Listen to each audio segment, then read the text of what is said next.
Like a beacon on a hilltop, Sapulpa breezes furrow the black and gold. It is the final road game of the regular season and a rare afternoon weekend matchup at that. Both schools tonight are coming off of games just about 15 hours prior and know the importance of winning today. So who will emerge victorious on this Saturday in Sapulpa for their senior day? We're about to find out. Hello and welcome to the Chieftain Center in Sapulpa, Oklahoma. I'm your voice of the Buffaloes, Brandon Green, along with Wyatt Hubbard and Nate Brown as well to my right, running the camera today. You are tuned in to the Lady Buffalo pregame show here on KNED 1150 AM, 98.3 FM, and on the KNED app, as well as again, video streaming at the McAlester Radio YouTube channel. Today we have the Sapulpa Lady Chieftains and your McAlester Lady Buffaloes in this final road trip before playoffs. Partner, when you look at the girls' game, the Lady Buffaloes are looking for a signature win to help propel some momentum into the playoffs, as well as help maintain their spot in the top half of the 5A4 standings. This could be that signature win today. Yeah, Brandon, if you walk away with the win this afternoon, you feel great about going into the final game of the season and further on into the playoffs. All right, let's preview the McAlester Lady Buffaloes. They're 12-9 on the year, led by seventh-year head coach Jared Owen, 92-72 at the helm. It was a tale of two halves against Holland Hall last night as the Lady Dutch jumped out to a 16-7 lead at the end of the first quarter and led by 4 at the half behind 5 made threes. The Lady Buffs outscored the Lady Dutch 22-6 in the third quarter on their way to a 63-50 win. The Lady Buffs, after starting the game 1 of 9 from 3, finished the game shooting 10 of 23 from downtown, at one point making 8 of 10 attempts. McAlester finished the night shooting 53% from the field and 43% from 3 to Holland Hall's 41% from the field and 45% from 3. They also forced 21 turnovers after upping the pressure in the second half while having only 15 themselves. The rebounds were dead even, 7 offensive for McAlester and for Holland Hall, 14 defensive for each of those teams. Tori Kilburn led the way in scoring 21 points after only having 4 points in the first half. She shot 64% from the field, 2 of 4 from 3, had 8 rebounds and 2 steals. You had Maddie Van Dorby with 13 points on 50% shooting, 3 of 4 from 3, had a rebound and a steal. Katie Allen had 12 points on 42% shooting. She was 2 of 9 from 3, 4 rebounds and a steal. And Avery Alberson with a new career-high 8 points behind 3 of 5 shooting for the junior. As we're looking at this matchup between McAlester and Sapulpa, let's go ahead and look at what happened earlier and kind of preview the series itself.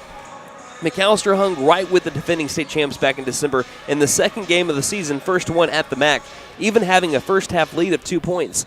But the Lady Chieftains stretched a 1-point lead going into the fourth into a 12-point win.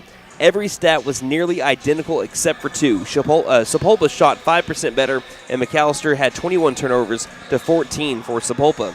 And also the Lady Chieftains have won 6 in a row in the series going back to 2005. There's no record, I believe, of McAlester beating Sapulpa because the furthest back that Max Preps goes, which is the furthest back that I can find any of our matchup history stuff, goes to 2005. So, again, the Lady Buffaloes may never have beaten Sapulpa before as far as the history record books can show, but they have played 4 times since 2020. They only played 1 time between 2005 and 2019. So, again, Those are 6 straight wins for Sapulpa against McAlester. Looking at the Sapulpa Lady Chieftains now, coming off that 25-2 state championship win last year, led by head coach Darlene Caleb, who is a Hall of Fame coach and a 5-time state champion, and also held multiple records at ECU. The Lady Chieftains are 16-5 this year. Looking at their season so far, because again, their first game of the season was against McAlester. 4 out of their 5 losses came in tournament play. They were 4th place in the Arkansas Tournament of Champions, losing 63-54 to Northside Arkansas and 77-53 to one of the top teams in 3A, Idabel. Also, they placed 3rd place in the Oklahoma Tournament of Champions, only losing to Lincoln Christian 54-49. They lost to Lincoln Christian later on in the tournament, the Lincoln Christian Winter Classic runner-ups. They lost to Lincoln Christian by 6 in that game, 50-44. Their only loss not in tournament play was against Will Rogers, and it was 48-46. That was during Will Rogers' 9-game win streak that they went on. They have been pretty much solid outside of that. Every other team that Sapulpa has played in district play, except for that loss to Will Rogers, they have beaten by double digits. And as we look at some of the key players, you're looking at Tyler Hurd, a 3-year starter. Again, 13.4 points per game from a year ago, 8.4 rebounds per game. You got Ricky McQuarters, that is fantastic. Had nearly 8 points per game a year ago, nearly 5 boards a game. Taylor Bilby is a great player as well at 8 points per game. And look out for Kiana Littlebear, starting on the Sapulpa team as a freshman, fantastic player for Sapulpa. So let's go ahead and look at the 5A4 standings before we look at McAllister's players to watch. Again, the 5A4 standings looks like this. McAlester has jumped Holland Hall. So McAlester was 5th last night. They are now 4th. Holland Hall has one more game left in tournament play, district play, and it's against Sapulpa this upcoming week on Tuesday. So if McAlester wins this game, they solidify the top 4 spot. If both teams lose out, that means if McAlester loses tonight and loses against Coweta, and Holland Hall loses against Sapulpa next week, McAlester still holds the 4th spot. McAlester has guaranteed that they cannot do any worse than 5th. Holland Hall needs to beat Sapulpa next week for them to be able to jump McAlester, and McAlester has to lose 2 games. So right now McAlester is looking pretty at the top 4 spot, considering Sapulpa is the number 1 team in 5A4 with an 11-1 record and plus 151 in the district rankings. But McAlester has a chance. I mean, it is a small chance, but they still have a chance to be able to jump Will Rogers. They need the Lady Ropers to be able to lose their last game, and McAlester, even if they win the next 2, it's going to be close because it depends on what Coweta does as well in the final 2 games. There's a chance. I mean, it's a small chance, but there is a chance that the Lady Buffaloes could all the way jump up to number 2.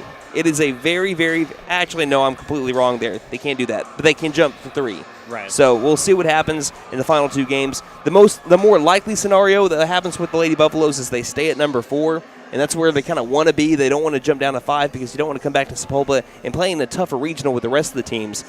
Right now they'd be going to Tahlequah, taking on a 1-loss team sometime in that regional, but it's a little bit more favorable to get to the area tournament. So that's what we're going to be looking at right now. So again, it's number 1 against number 4 in the 5A4 standings right now today, and then on Tuesday it's going to be number 4 against number 2 McAlester. We've got a fun 4 days of getting ready for 2 games of basketball on the way when it comes to Lady Buff basketball. Right now 12-9 on the year. Now let's look at some players to watch for the McAlester Lady Buffaloes this afternoon. Players to watch for McAlester in this one. Look out for Tori Kilburn. She scored 21 points last night with 8 rebounds against Holland Hall, but that's just another night at the office for Tori. I can't wait to see what she does this afternoon. And Katie Allen, despite only shooting 22% from 3, she still scored 12 points with 4 rebounds. Lady Buffaloes hope she can get it going from downtown again today. Maddie Van Dorpy, she's coming off a game where she scored 13 points, including 3 made threes. Lady Buffaloes are hoping she can continue her hot shooting here this afternoon. Now some keys to the game. Well, last time these two faced each other, McAlester had 21 turnovers. The Lady Buffaloes have taken better care of the ball of late. They had just 15 last night against Holland Hall, and you want to keep the turnovers around that number or lower today. Play aggressive and up the pressure on defense. McAlester forced 21 turnovers yesterday against Holland Hall with 7 steals. If the Lady Buffaloes put up similar numbers today, they have a good chance to walk out here with a win. Be smart and pick your spots to play aggressive on defense. Make sure you don't get into foul trouble. Last time out against the Chieftains, McAlester had 17 fouls to Sapulpa's 9. That led to 11 more free throw attempts, limit the Chieftains' trip to the line this afternoon. All right, so we have about 4.5 minutes until we have the starting lineups announced, and also we have our national anthem. A reminder that this is Senior Day for Sapulpa, so we will be having Senior Day festivities in between the girls and boys games, so we have a little bit more time to be able to recap the girls and get ready for the boys. Also, let us know where you're watching or listening from this afternoon. You can listen, or you can check in with us on Twitter at Buff Sports Radio. Again, that is Twitter at Buff Sports Radio, or you can let us know on Facebook at facebook.com/McAlester Radio. Just comment underneath the latest picture that we posted. Again, 4 minutes until we have our national anthem. We'll take a break and be right back. You're listening to McAlester Basketball here on KNED.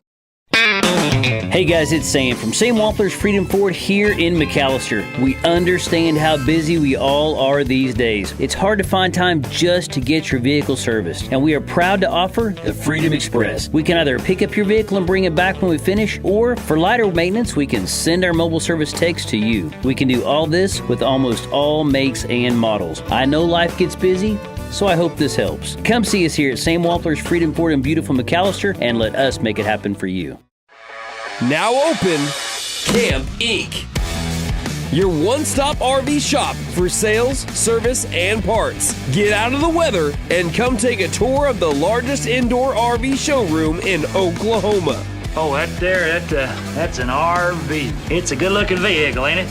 located at 1217 South George Knight Expressway in McAlester. Shop 24/7 at getyourcampon.com.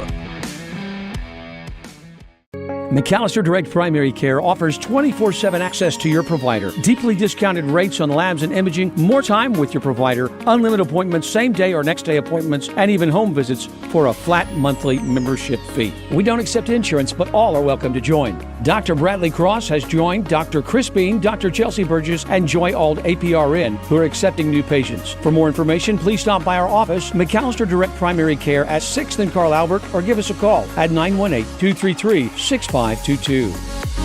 Elevate your game with Freeze and Flare Heat and Air. Get your new home system today at $500 off, plus a 5-year labor and 10-year parts warranty. It's a slam dunk for your basketball comfort. For a limited time only, use the keyword basketball.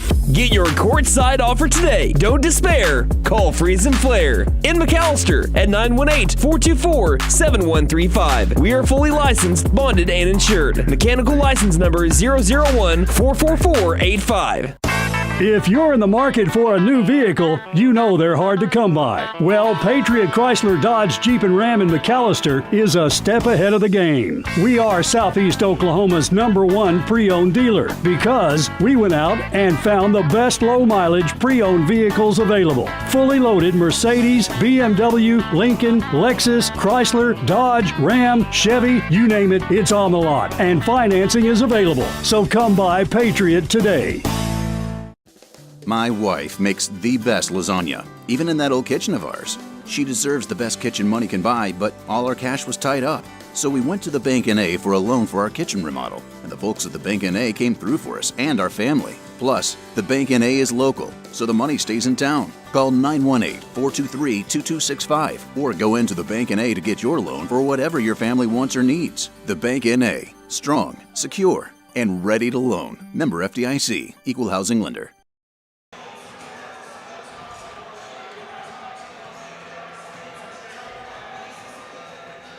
We get about 45 seconds until we have our national anthem and starting lineups announced. We'd like to thank our sponsors for the entirety of this McAlester basketball season. They put us on the air all year long. Sam Wampler's Freedom Ford, Camp Inc., McAlester Direct Primary Care, Freeze and Flare Heat and Air, Patriot Chrysler Dodge Jeep and Ram, the Bank N.A., Fenton Nissan, WE Offer Propane, Vigorous Power Sports, and Vigorous Furniture. Thank you all for putting us on the air this season, this afternoon, as we have our final road game of the regular season. We have our regular season finale next Tuesday. Then we start up regional play a week later. So it's going to be a lot of fun and a lot of traveling over the next couple of weeks, but we're ready for it all. And we have a fantastic matchup here between Sapulpa and McAlester here this afternoon. So, again, both teams have finished their warm-ups. They've come over here to the near sideline. There's the buzzer. By the way, I also want to give a shout-out to Sapulpa Athletics. They have been so hospitable today. They've been absolutely fantastic. Michael Rose, athletic director over here at Sapulpa, has done a phenomenal job of making sure that we're all set up and good to go, and we appreciate him for all the work that he has done for us to be able to make this happen. So, again, we're video streaming and radio today, but, again, want to thank the hospitality of Sapulpa Athletics. We are about to have our national anthem, so I'm going to try to send things down on the floor and see how well of a PA link-up that we have right now.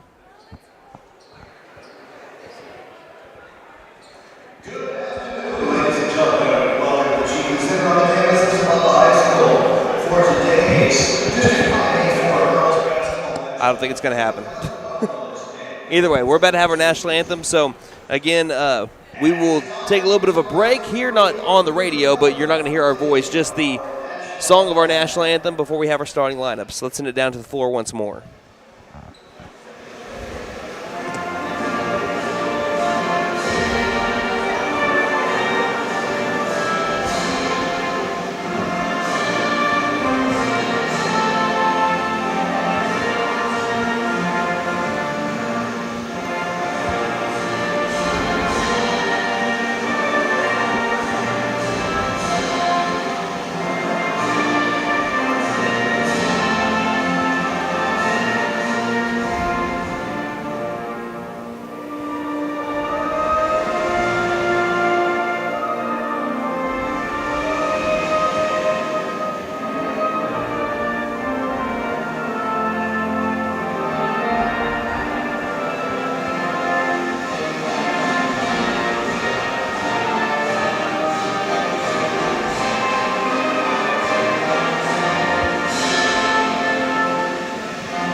Y'all ready? It's basketball, buddy.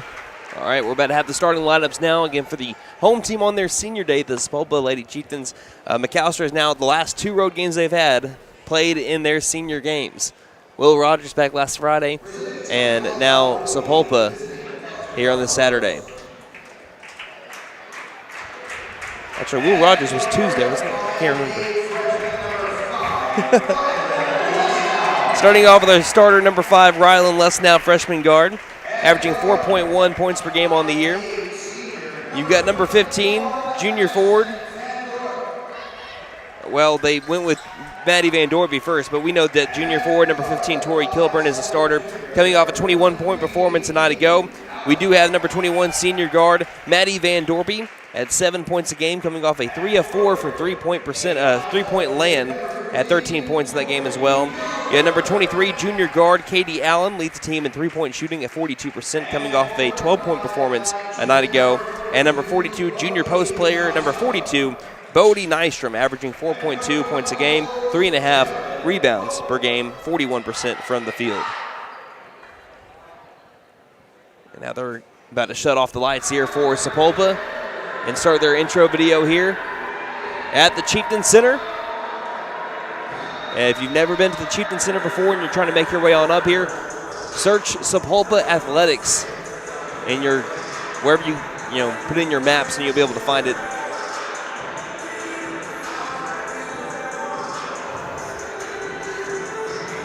And as we have this playing, because we still have to fill a little bit of time on the radio side of things, Parker Singleton just messaged me, said, Brandon Green, I'm kind of hoping I'd be known for more than just a strip sack, because we mentioned that last night. I want to know, Parker, you're known for way more than that. You're known as being one of my favorites. Again, I don't have any favorite, but he is one of my favorites I've had calling McAlester Athletics over the last 7 or 8 years. So, again, the GOAT, Parker Singleton, tuning in today. But again, as the lights are off, they're showing the highlight film. Trying to kill a little bit of time here. We'll thank our sponsors. Well, no, we won't. We'll do it a little bit later on today. But here are the starting lineups now for the Sapulpa Lady Chieftains, 16-5 on the year, led by head coach Darlene Caleb, 5-time state champion.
Those are the starting lineups for the Sapulpa Lady Chieftains. McAlester wearing their robe, black on black uniforms, gold numerals on the front and back, gold McAlester across the front. For the Sapulpa Lady Chieftains, they're wearing their white on white home uniforms, Sapulpa in white, bordered by blue across the front, some blue accents around the jerseys as well, blue numerals on the front and back. Again, the circle today, if you're listening on radio, is just the Chieftain logo at midcourt. If you've never been to the Chieftain Center, again, it's once again kind of like what we spoke about with Daniel Webster's gymnasium back on Tuesday.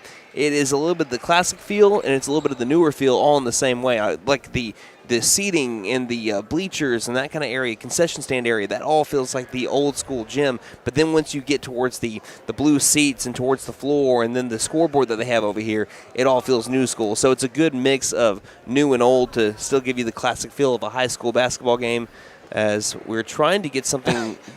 I think we have a back-to-back light delay. Okay, yeah, they're trying to turn on one more of the lights. They've also fixed McAllister's name up on the scoreboard. They put in an extra C and left out the R, but here we go.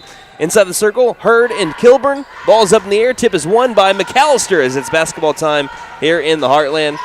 In our road finale of the regular season, McAlester will be shooting on the right side of the half-court line, and the Sapulpa Lady Chieftains will be on the left. Right now it's Van Dorby, but that passes it right arc over to Allen. Allen kind of looking around as Sapulpa's running a man-to-man defense right now. Kilburn's outside the perimeter, trying to drive left on Hurd. She'll dribble it back out, cross-court pass to the right wing. Over to Katie Allen that stands in the right front court.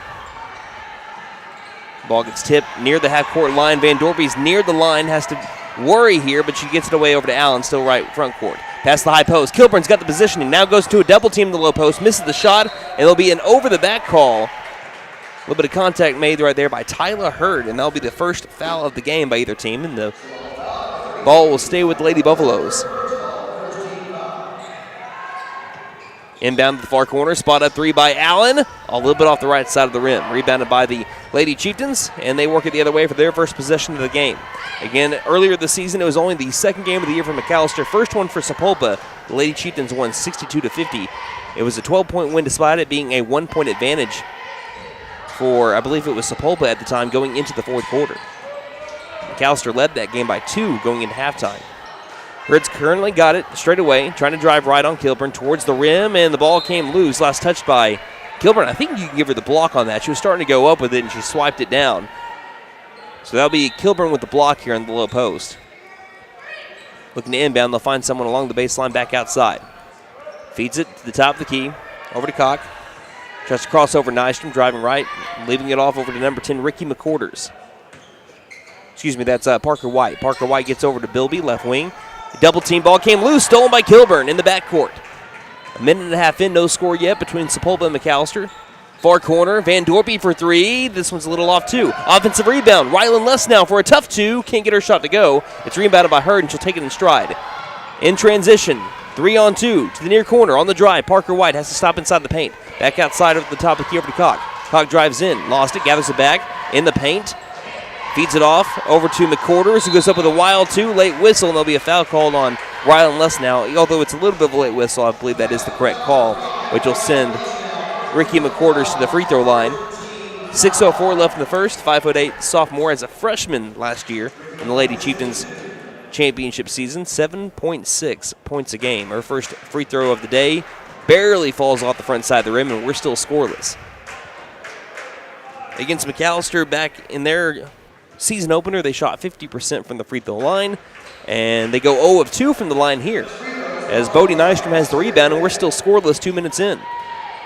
Lady Chieftains averaging 60 points a game on the year. McAlester just a little bit below 55. Past the high post is intercepted and taken. Ricky McQuarters throwing it ahead. Over to Parker White. Wide open layup on the way is good, and that is how we start our scoring. A steal and score. And Kaylin Parker White gets the Lady Chieftains on the board, leading by 2. 5:36 left in the first quarter. Against Sapulpa 2, McAlester 0. Left wing. Allen looking around, trying to find someone open. Tries to feed it once again, high post. It's intercepted again by Ricky McQuarters. 1-on-1 towards the basket, up for 2, missed the shot. Offensive rebound, McQuarters. Again, tough shot inside the paint, scores, and Sapulpa leads 4-0. All 4 points coming off of McAlester turnovers so far, trying to force it to the high post. Van Dorby gives it left wing over to Kilburn, who eyed the rim for a moment with a hand in her face. That's Tyler Hurd. And there'll be a travel on Kilburn as she tried getting around Hurd, who had great positioning. And that's 3 straight possessions with turnovers for the Lady Buffaloes. McAlester averaging 18.8 turnovers a game. They only had 15 last night against Holland Hall. But just a couple of nights ago had 32 against Will Rogers back on Tuesday. And still, despite that number, almost won. Far corner 3 is in and out. Ball's near the baseline. Saved. Offensive rebound by the Lady Chieftains on a great hustle play by Shea Koch along the baseline. Right wing 3 from the southpaw is no good either. Another offensive rebound as the lucky bounce goes straight over to Bilby in the corner. Top of the key, Hurd feeds it right wing. Over to Parker White. White dribbles off a screen by Hurd. Bounce pass baseline. Koch thought about the 2. Gives it over to the straightaway mark where Hurd takes a 2 and gets it. And it's 6-0. Sapulpa leads. Coach Owen wants a timeout. 4:24 left in the first. Again, Lady Buffaloes trail here early on KNED. Marion opened his dealership in Ada in 1950. And now I'm the 3rd generation to join the car business. At Fenton Nissan of McAlester, our commitment to service and customer satisfaction is as strong today as it was in 1950 when Papa started. Dad ensured that everyone that walked through the door received a customer service experience like no other they'd had before. Come see us at Fenton Nissan of McAlester and see how our family values still apply today. And don't forget to tell them Maddie sent ya.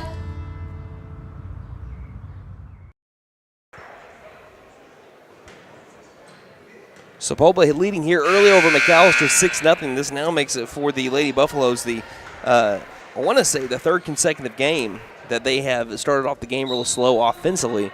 They can try to figure out the defense just like they've been able to try to do the last couple of games against their opponents. But they've managed to figure it out both times before. Let's see if they can do it here against the top team in 5A4. Again, 6-0, Sapulpa leading, 4:13 left in the first. McAlester with the basketball after the Coach Owen timeout. Allen left wing, picks up her dribble. Passes to the corner where Riley Forehand is checked in for the Lady Buffaloes. On the drive, throws it straight over to Tyler Hurd. Another turnover for the Lady Buffaloes. Driving, kicking near corner. Wide open, Bilby for three. Got it. You blink and it's 9-0. 4 consecutive turnovers on possessions for the Lady Buffaloes, all leading to points for Sapulpa. The only points that Sapulpa has so far from turnovers.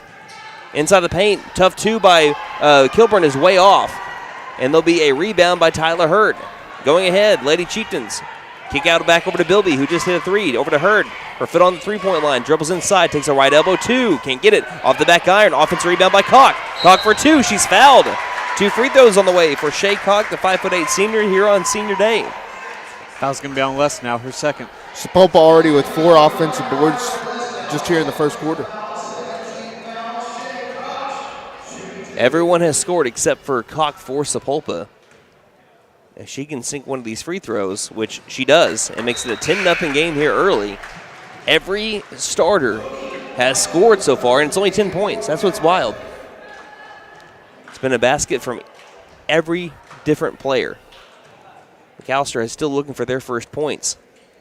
Second free throw is no good, rebounded by Kilburn. Sapulpa only 1 of 4 from the line here early, as here's a pass that's going to be tipped out of bounds towards the Sapulpa cheerleaders. Lady Buffalo is trying to find a break in the defense at all. Sapulpa, a very good defense, only giving up 44 points per game. Van Dorpy looking around to the right wing. Allen thought about 3, but guarded up well by Hurd. Hands the ball off over to Van Dorpy. The top of the key, Lady Buffaloes are looking for more shot attempts. They've only had a few. High post over to Allen. Allen pushed, and there will be the foul. Kaylin Parker White will get her first personal, second team foul.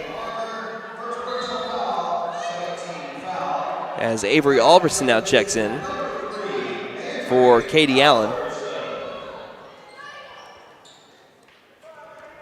Far sideline, Les now inbounds it right through the hands of Bodie Nystrom, just dropped it. Intercepted now, another turnover for the Lady Buffs. Driving in, 2 is up. Blocked shot by Les now. Offensive rebound and putting it in is Ricky McCorders, and it's 12-0 Sapulpa to lead. Lady Buffaloes need a point here. It's been over 5 minutes. Right wing, Kilburn takes a long 3. This one's going to be airballed. Offensive rebound, Avery Albertson triple teamed in the paint, and there'll be a tie ball, and it will go to Sapulpa. I didn't really see anyone kind of put their hands in on the ball. If anything, I thought Avery was about to get charged with an offensive foul. She kind of extended the elbow in the paint, trying to get a little bit more space. I didn't see a tie ball, though, enough to be able to show that.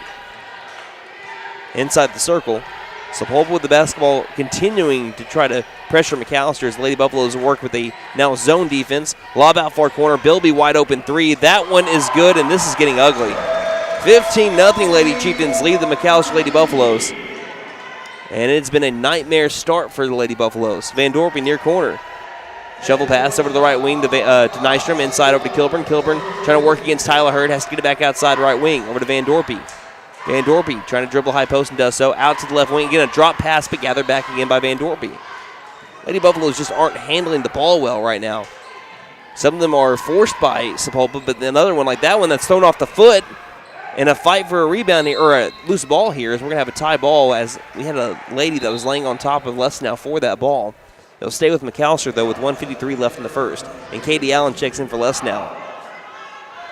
There's not great passes, not great catches. And Sapulpa is taking advantage of every single turnover that McAlester has given up pretty much. as it's 15-0, and the Lady Buffaloes are looking for something here in the final 2 minutes of the first. Left wing Allen. Feeds it, top of the key, bounce pass, behind the back over to Kilburn. Kilburn up for a tough 2, and she scores over Tyler Hurd. That's not an easy shot, but the Lady Buffaloes get on the board, courtesy of Tori Kilburn, left wing. Passing to the top of the key, around the world over to Hurd, right wing. Down inside, tip pass, it comes back out. Kilburn wasn't ready for it, so Hurd gets it back, inside over to McQuarters. McQuarters back outside Hurd. Quick pass left wing to Parker White. White looks near corner, no one's open. To the right wing, back over to number 10, Ricky McQuarters. Back to Bilby. Bilby near corner to Parker White. McAlester switches back up to a man-to-man defense after Bilby found herself wide open in the corner last time for a spot up 3. She leads the team in scoring as she has the ball right now with 6. She takes a contested left wing 3 that's missed. We have a rebound by Ricky McQuarters, who scores and 1. Katie Allen had the rebound, but McQuarters just ripped the ball out of her hands and scores, and then is hacked in the act 2 to give Sapulpa a 17-2 lead in the first quarter. And with how well McAlester played Sapulpa back in the opening game at the MAC, as we have the first free throw missed, gets her own rebound again. We have a block shot by Bodie Nystrom. Ball's on the deck. Offensive board again out to the top of the key. Driving in, bounce pass outside. It's stolen by Maddie Van Dorby. Van Dorby one-on-one towards the other side. Van Dorby on the drive. Left-handed layup. She can't get the shot, but she'll go to the line.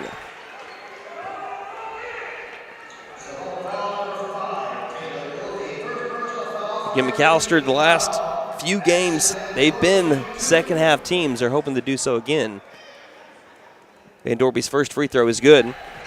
Van Dorby, 76% from the free throw line. That is good for second on the team. She was 2 of 2 from the line against Holland Hall last night. She's averaging right at 7 points a game. 45 seconds left in the first. Second shot by Van Dorby's off the back iron. There was a lane violation, I believe, and there's a whistle.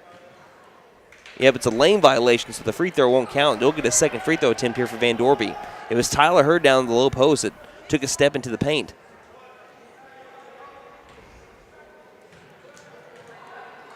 So an extra chance here for Van Dorby to get on the board, and she takes advantage of it.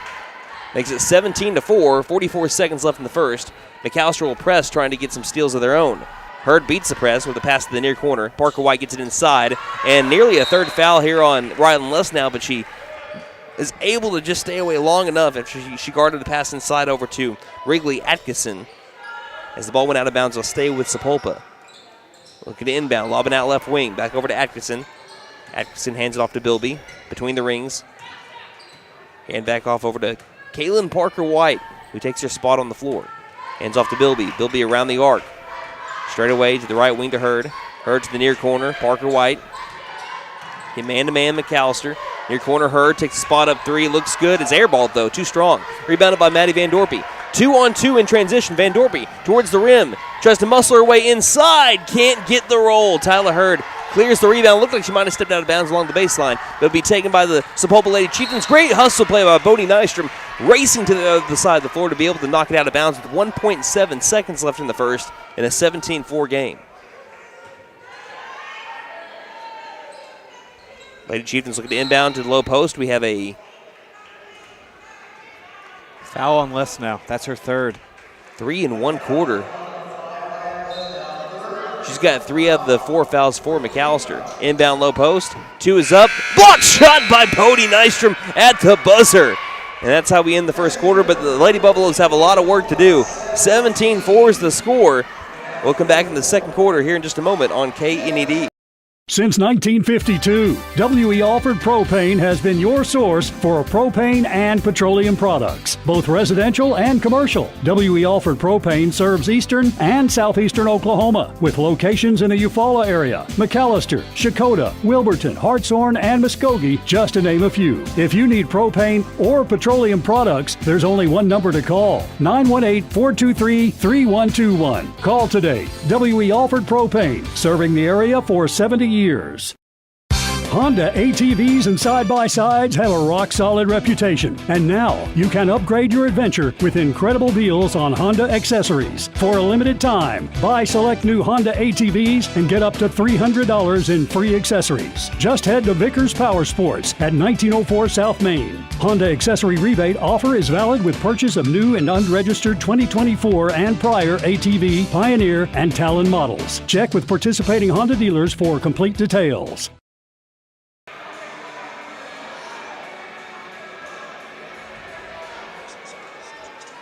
So it was a dynamite first quarter for the Sapulpa Lady Chieftains. McAlester not even scoring until the final 2 minutes of the quarter.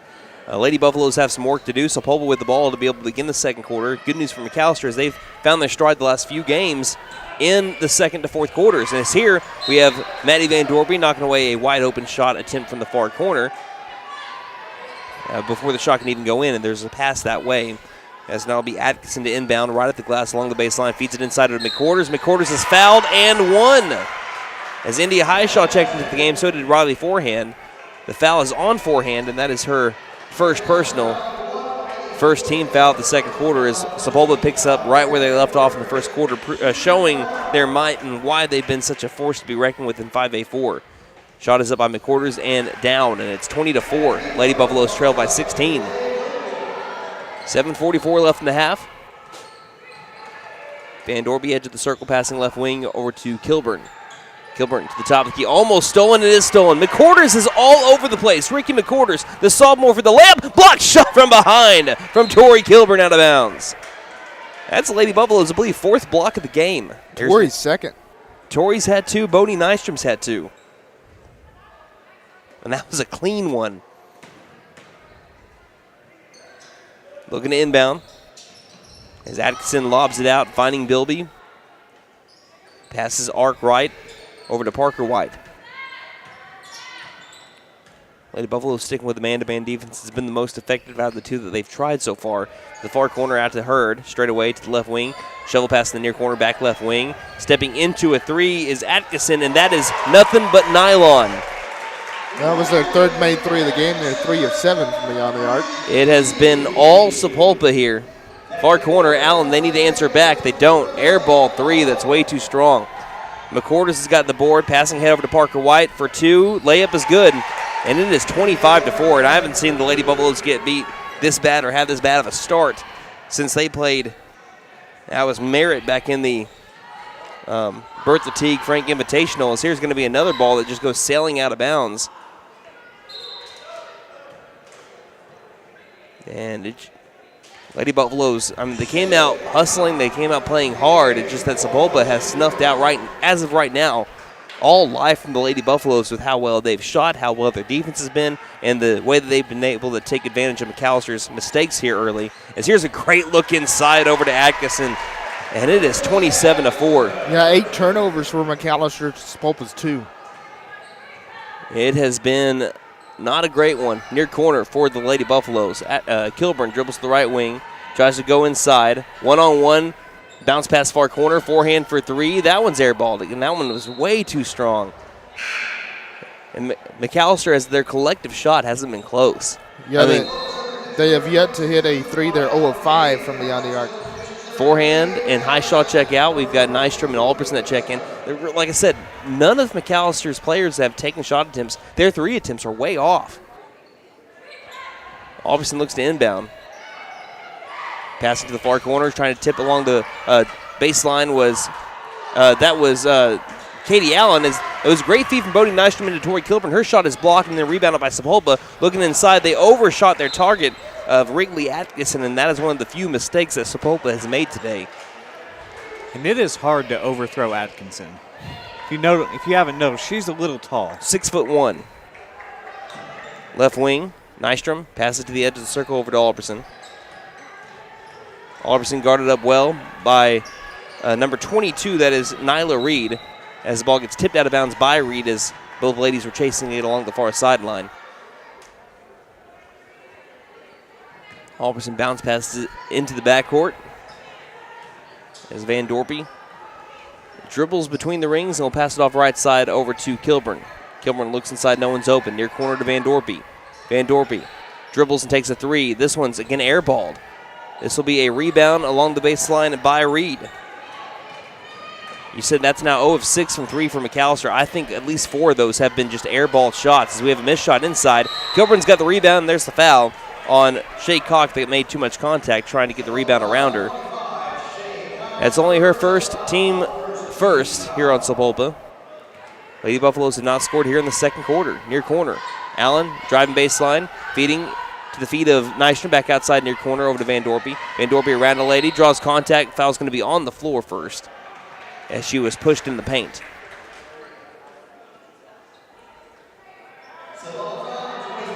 That's going to be on number 23, Wrigley Atkinson. Every player for Sapulpa that's fouled, it's just been one foul. They don't have multiple. Inbound into the low post. Gathering it outside was Nystrom, driving in Kilburn for 2. Kilburn can't get it. Good defense by Tyler Reed. Offensive rebound, though, by Bodie Nystrom. Straightaway 3 by Katie Allen's back iron. And the Lady Buffalo shot is as cold as I've ever seen it. Bounce pass, right wing. Sapulpa on the other side, trying to extend their already massive 27-4 lead. Cross-court pass. It's going to be a Hurd left wing 3. This one's off. Rebounded by Van Dorpy. Van Dorpy taking it down the near sideline, left to right. Pass it off far corner. Katie Allen has an open 3. She'll take it. This one is no good. After McAlester shot the lights out of the gym last night, making 8 out of 10 threes at one point. They can't buy one tonight, and Sapulpa hitting everything in sight. Taylor Bilby 3 makes it 30-4. I don't think anyone expected this. Sapulpa firing on all cylinders. McAlester trying to catch up, but to no avail so far. We'll take a timeout and be back. You're listening to McAlester Basketball here on KNED. The tax time saving sale begins now at Vickers Furniture. Come in today and save up to 50% on all sofas, beds, recliners, tables, and accessories. Right now, there's no credit check, financing for 100 days, same as cash, and 12 months financing for qualified buyers. The tax time sale going on now at Vickers Furniture, 2nd and Wyandotte, McAlester.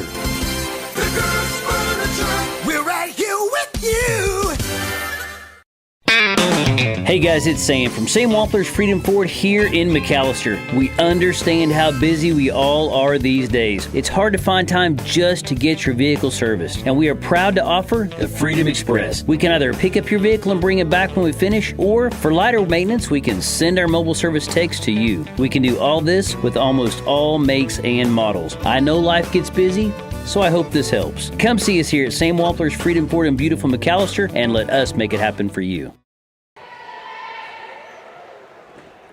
It has just not been the Lady Buffaloes' day.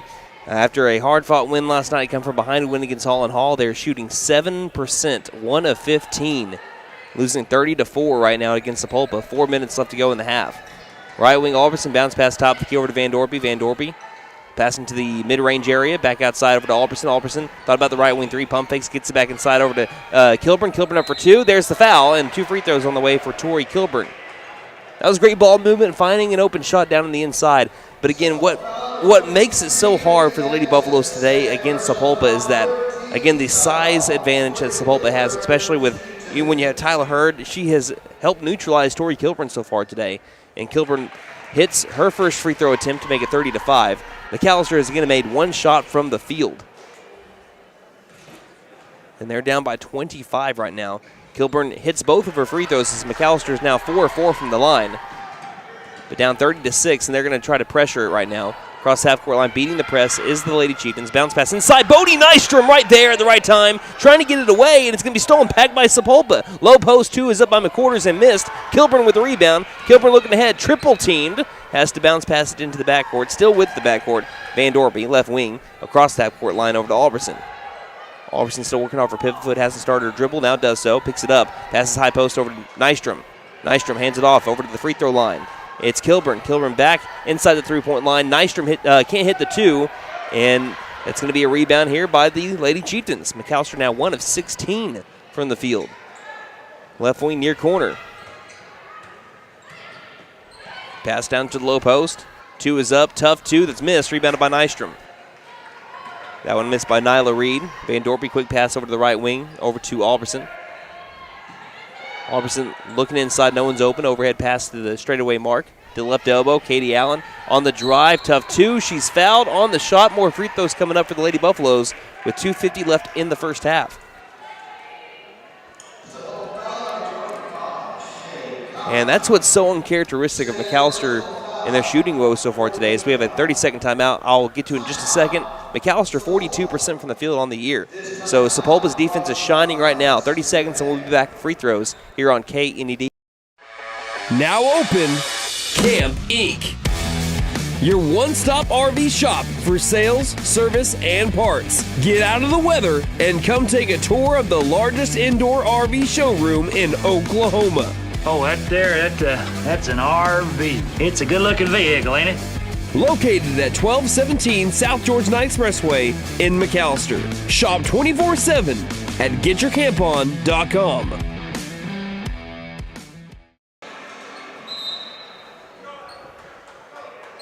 Sapulpa timeout by Darlene Caleb. The Lady Buffaloes will go to the line with Katie Allen here. We've had 4 fouls here on Sapulpa in quarter number 2, 1 on McAlester. Lady Buffaloes have not made a shot from the field in the second quarter. They have now had, as Allen misses the first free throw, they have had both of their points coming from the free throw line and Tori Kilburn. Second shot is missed by Katie Allen as well.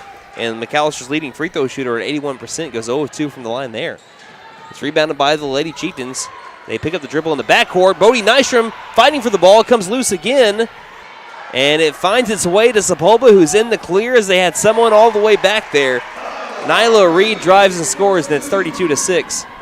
Sapulpa leading McAlester. And we talked about McAllister's shooting woes, Sapulpa not having any problem shooting 48%. As there's a jump ball staying with McAlester as Les now jumped on it. Oh, no, it's not. It's going to be going to Sapulpa, so it's another steal here for Sapulpa. A 32-6 deficit. 2:22 left in the half. Parker White passes. Les now try grabbing the steal. Perfect pass to McQuarters, who was falling as she passed it, trying to save herself from traveling herself. Pass is tipped out of bounds by either Allen or Kilburn there. Wasn't able to tell in real time. 2:14 left in the half. Baseline inbound coming up for the Lady Chieftains. As now it's forehand, Kilburn, Allen, Van Dorpy, and Les now on the floor as Tyler Hurd checks back in. And that's the thing. Even when Tyler Hurd's been sitting this entire time, McAlester has not been able to take advantage of it. It has been a collective, a 5-person dominant defensive performance right now for the Lady Chieftains. Executing a game plan to perfection. Far corner, Parker White. Dribbling to the edge of the circle.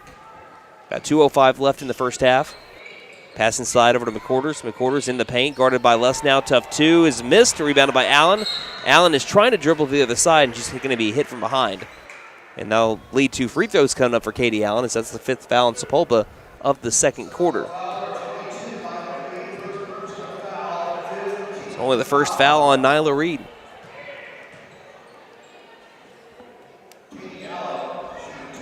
So 2 free throws here for Allen. McAlester right now 4 of 6 from the line. First free throw by Katie is good. Now 32-7. Allen averaging 13.3 points per game. Trying to make this 32-8. And she does so. Another free throw made there for Allen. 1:55 left in the half, near sideline. Passing ahead, driving in. Hurd had her, I think she was trying to pass it. I don't think she was, but I guess it's a dribble that was stripped loose out of bounds. Staying with the Lady Chieftains, left of the glass. Inbound to Hurd, baseline.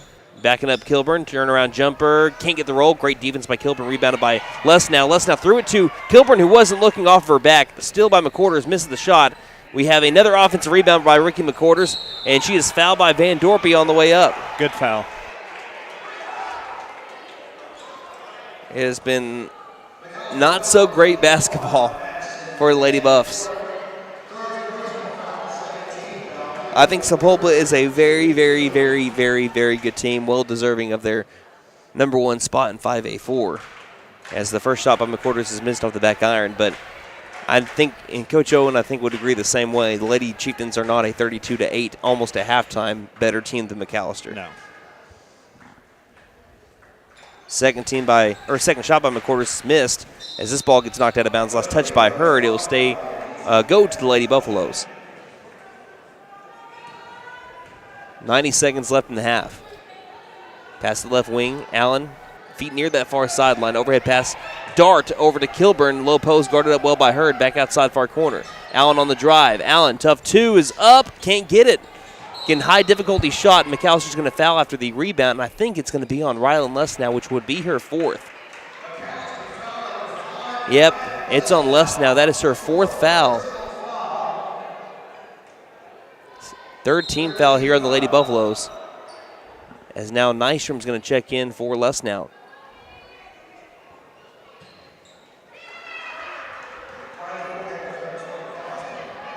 McAllister will press, trying to find something right now, but Sapulpa has, like I said, executed the game plan to near perfection. But Kilburn right there reads that one to perfection, gets a steal off of the press defense to the far corner. Allen takes a spot up three. This one's off. Offensive rebound, though, by Bodie Nystrom on the other side of the rim. Gets back outside, 60 seconds left in the half to the near corner, and trying to save it from out of bounds. It's going to be thrown straight to Lady Chieftain. It's Ricky McCorder stopping in the low post. She does get the shot. Rested on the front side of the rim and then fell. It's 34-8. Lady Buffaloes have still not made a shot here from the field this quarter. Left wing Kilburn, 42 seconds. Bounce pass high post. Van Dorpy trying to drive right. Stopped. Tough two. Banks it in. Again, another high difficulty shot, well defended, but it's Maddie Van Dorpy that throws it off the glass with her left hand and gives Lady Buffaloes 10 points now. 34-10 the score. Near corner, McCorders, who I think has been the star along with her and Bilby. They have been the star players of this first half for the Lady Chieftains. A lot of attention goes to Tyler Hurd, again, an Abilene Christian commit, but it's been Bilby and McCorders that have just hurt McAlester on the scoreboard. They combined for 20 out of the 34 points. 5 seconds left in the half. Speaking to Bilby, she's got the ball. Guarded up by Kilburn. Kilburn nearly ripped it loose, so we'll have a jump ball with 1.6 seconds left. Going to the Lady Buffaloes, a chance to maybe have a buzzer beater to get some momentum to go into the second half. They have enough time for a one dribble, maybe two, and a shot. Pass to the top of the key. Back over to Van Dorby. Van Dorby for three. Almost got it off the back iron. Good attempt there, but that is how the first half will end. Lady Buffaloes trail Sapulpa in what was the dominant first half for the Lady Chieftains, 34-10. We'll take a halftime break, come back with some halftime stats here on KNED. If you're in the market for a new vehicle, you know they're hard to come by. Well, Patriot Chrysler Dodge Jeep and Ram in McAlester is a step ahead of the game. We are Southeast Oklahoma's #1 pre-owned dealer because we went out and found the best low-mileage pre-owned vehicles available. Fully loaded Mercedes, BMW, Lincoln, Lexus, Chrysler, Dodge, Ram, Chevy, you name it, it's on the lot. And financing is available. So come by Patriot today.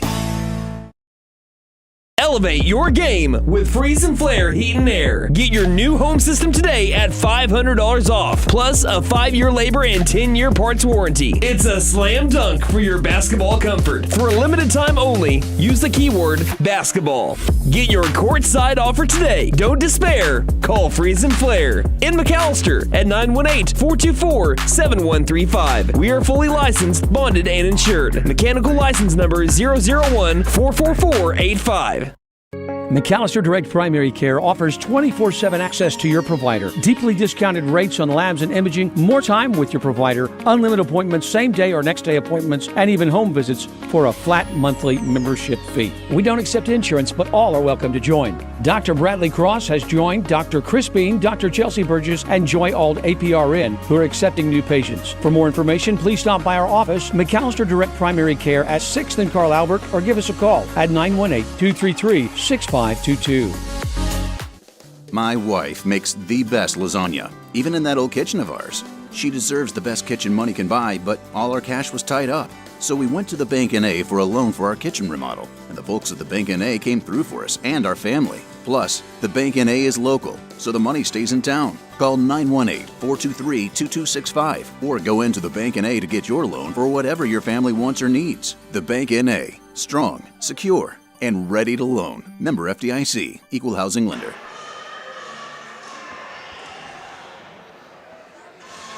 So it was 34-10 at the end of the first half. The Sapulpa Lady Chieftains just flexing their muscle against the McAlester Lady Buffaloes in the first half. I don't think the Lady Buffaloes need to be like on fire from three to be able to defeat the Lady Chieftains, but they got to be better than what they were in the first half. 0 of 10 from three. They were never able to grab any momentum, and with McAllister's three-point woes happening, the Sapulpa Lady Chieftains, with already their superior size inside the perimeter, just packed the perimeter even more. So any shot attempt that McAlester tried to get off was tough inside the perimeter. Any outside shot that they had were pretty open, but when you're not hitting, they're just going to leave you to it. And so the Lady Buffaloes, I'm already going to say this, we're going to mention it again when we look at some keys to the second half. They got to hit A3. They got to hit at least A3, maybe even a couple, definitely a couple, to be able to have Sapulpa respect the perimeter again. So that's what's going to lead to success for Lady Buffaloes in scoring in the second half, is they can string together a couple of three-point balls to fall. But let's look at some player stats first, as McAlester only had 3 scorers in the first half. Tori Kilburn has 4 points in the first half on 20% shooting. She was a perfect 2 of 2 from the line. Also had 3 defensive boards and 3 steals for Tori. Maddie Van Dorpy also with 4 in the first half on 20% shooting. She also was a perfect 2 of 2 from the line and had 2 defensive boards and 1 steal. Katie Allen had 2 points, both of them coming from in the charity stripe, 2 of 4. That's good for 50%. She also had a board. Also looks like Bodie Nystrom had 4 boards in the first half. That's going to round out your scoring. All right, looking at team stats, and this is going to show. I haven't seen, like I said, it's just been a bad day for shooting for the Lady Buffaloes. They are coming off of a really hard-fought win last night. Again, you may see a 13-point win, but again, the Lady Buffaloes were down at one point, 17-6 at the end of the first quarter. They're down by 4 in the halftime, and it wasn't until the second half that the Lady Buffaloes caught fire. They're going to need a similar third quarter coming up if they want to be able to find themselves back in this game. They won the quarter against Holland Hall last night, 22-6. Coming off of a short rest, they got some sleep, barely, then drove up here for this game. It's been it can be hard to play back-to-back like that, especially when you have a night game and then going to a noon game. But for the Lady Buffaloes, I expect them to do better in the second half. But again, I've never seen 2 of 20 from the field, which is what McAllister's shooting right now. Only 2 made shots from the field, 1 from Tori, 1 from Van Dorpy, to lead to this, again, 34-10 deficit right now. Yeah, like you said, McAllister 2 of 20 from the field, just 10%. Sapulpa 14 of 31, that is good for 45%. McAllister, though, 0 of 10 from 3. Sapulpa 4 of 9 for 44% from 3. McAllister is 6 of 8 from the free throw line. That's good for 75%. Sapulpa just 2 of 8, good for 25%. Sapulpa, though, has 18 boards, 9 offensive, 9 defensive. Looks like McAllister with 13, 4 offensive and 9 defensive. Looking at steals and turnovers, looks like Sapulpa has 10 steals. They forced 12 McAllister turnovers. McAllister with 5 steals. They forced 6 Sapulpa turnovers. Looks like McAllister does have 5 blocks and Sapulpa with 1.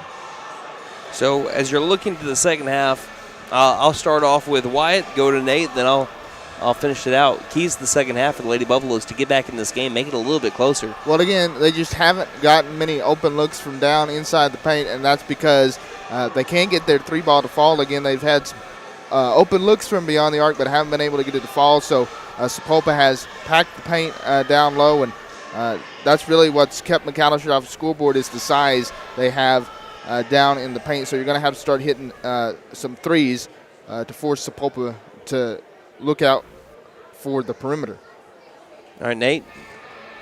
Well, what I'm looking for here in the second half, Sapulpa has you outsized 100%.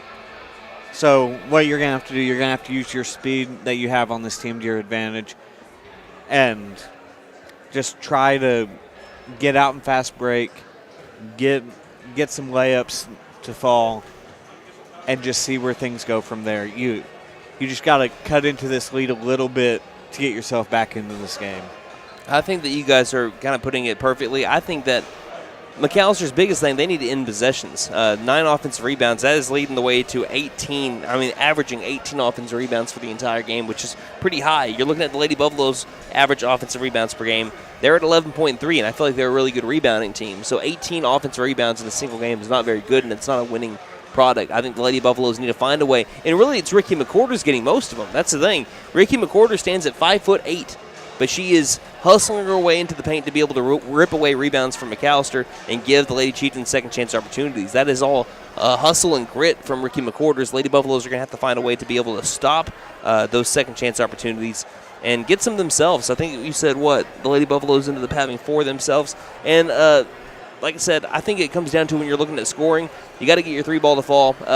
It was weird because, like you said last night, there was something about the left side of the half-court line that was really solid for whoever was shooting on it over at the MAC. And the right side would seem to be cursed. Maybe it's the same way over here at the Chieftain Center. Once McAlester starts shooting on the left side of the half-court line, you might start to see more shots fall. But again, the Lady Buffaloes have a lot of ground to make up, but it's not impossible to do so. They still have 16 minutes to try to come back from a 24-point deficit. 34-10 is our score. We'll be back with some second-half action coming up in just a moment here on KNED. Marion opened his dealership in Ada in 1950. And now I'm the 3rd generation to join the car business. At Fenton Nissan of McAlester, our commitment to service and customer satisfaction is as strong today as it was in 1950 when Papa started. Dad ensured that everyone that walked through the door received a customer service experience like no other they'd had before. Come see us at Fenton Nissan of McAlester and see how our family values still apply today.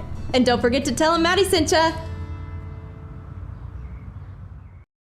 Since 1952, W.E. Alford Propane has been your source for propane and petroleum products, both residential and commercial. W.E. Alford Propane serves eastern and southeastern Oklahoma with locations in the Eufaula area, McAlester, Shakota, Wilburton, Hartshorn, and Muskogee, just to name a few. If you need propane or petroleum products, there's only one number to call, 918-423-3121. Call today. W.E. Alford Propane, serving the area for 70 years.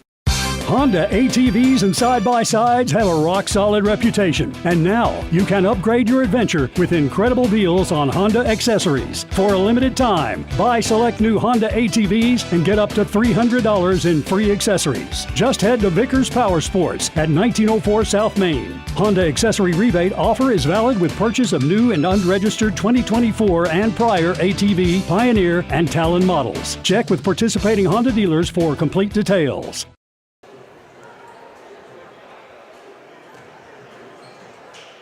We're about to be back over here to Sapulpa action. We have Caleb Saboni tuning in as well. And some local information here as Saboni wants to be able to mention it for us. Pitt 8 alum Tyler Inman reffing the game tonight, I believe. So, pretty cool there. Some local basketball information there for you. Lady Buffaloes right now have some room to make up. They are down 34-10. Again, only made 2 shots from the field in the first half. And I'm hoping I don't jinx them, but again, you can only go up from there, right? So the Lady Buffaloes are looking to get their shot to start falling in the second half and trying to crack this Sapulpa defense a little bit, which they have not been able to do yet. Left wing, as Sapulpa has the ball to be able to begin the second half. Now they're shooting on the right side of the half-court line. Inside the paint, losing the balls in the quarters. She gathers it back outside the perimeter. Hands it off over to, that is Parker White. He dribbles to the edge of the circle. 20 seconds have gone by. Here in the third quarter, Sapulpa leading big, 34-10. Kilburn approaches Parker White with a bounce pass over to the near corner. We have a pass inside and a shot that's made by Tyler Hurd, and they pick up right where they left off in the first half, leading 36-10.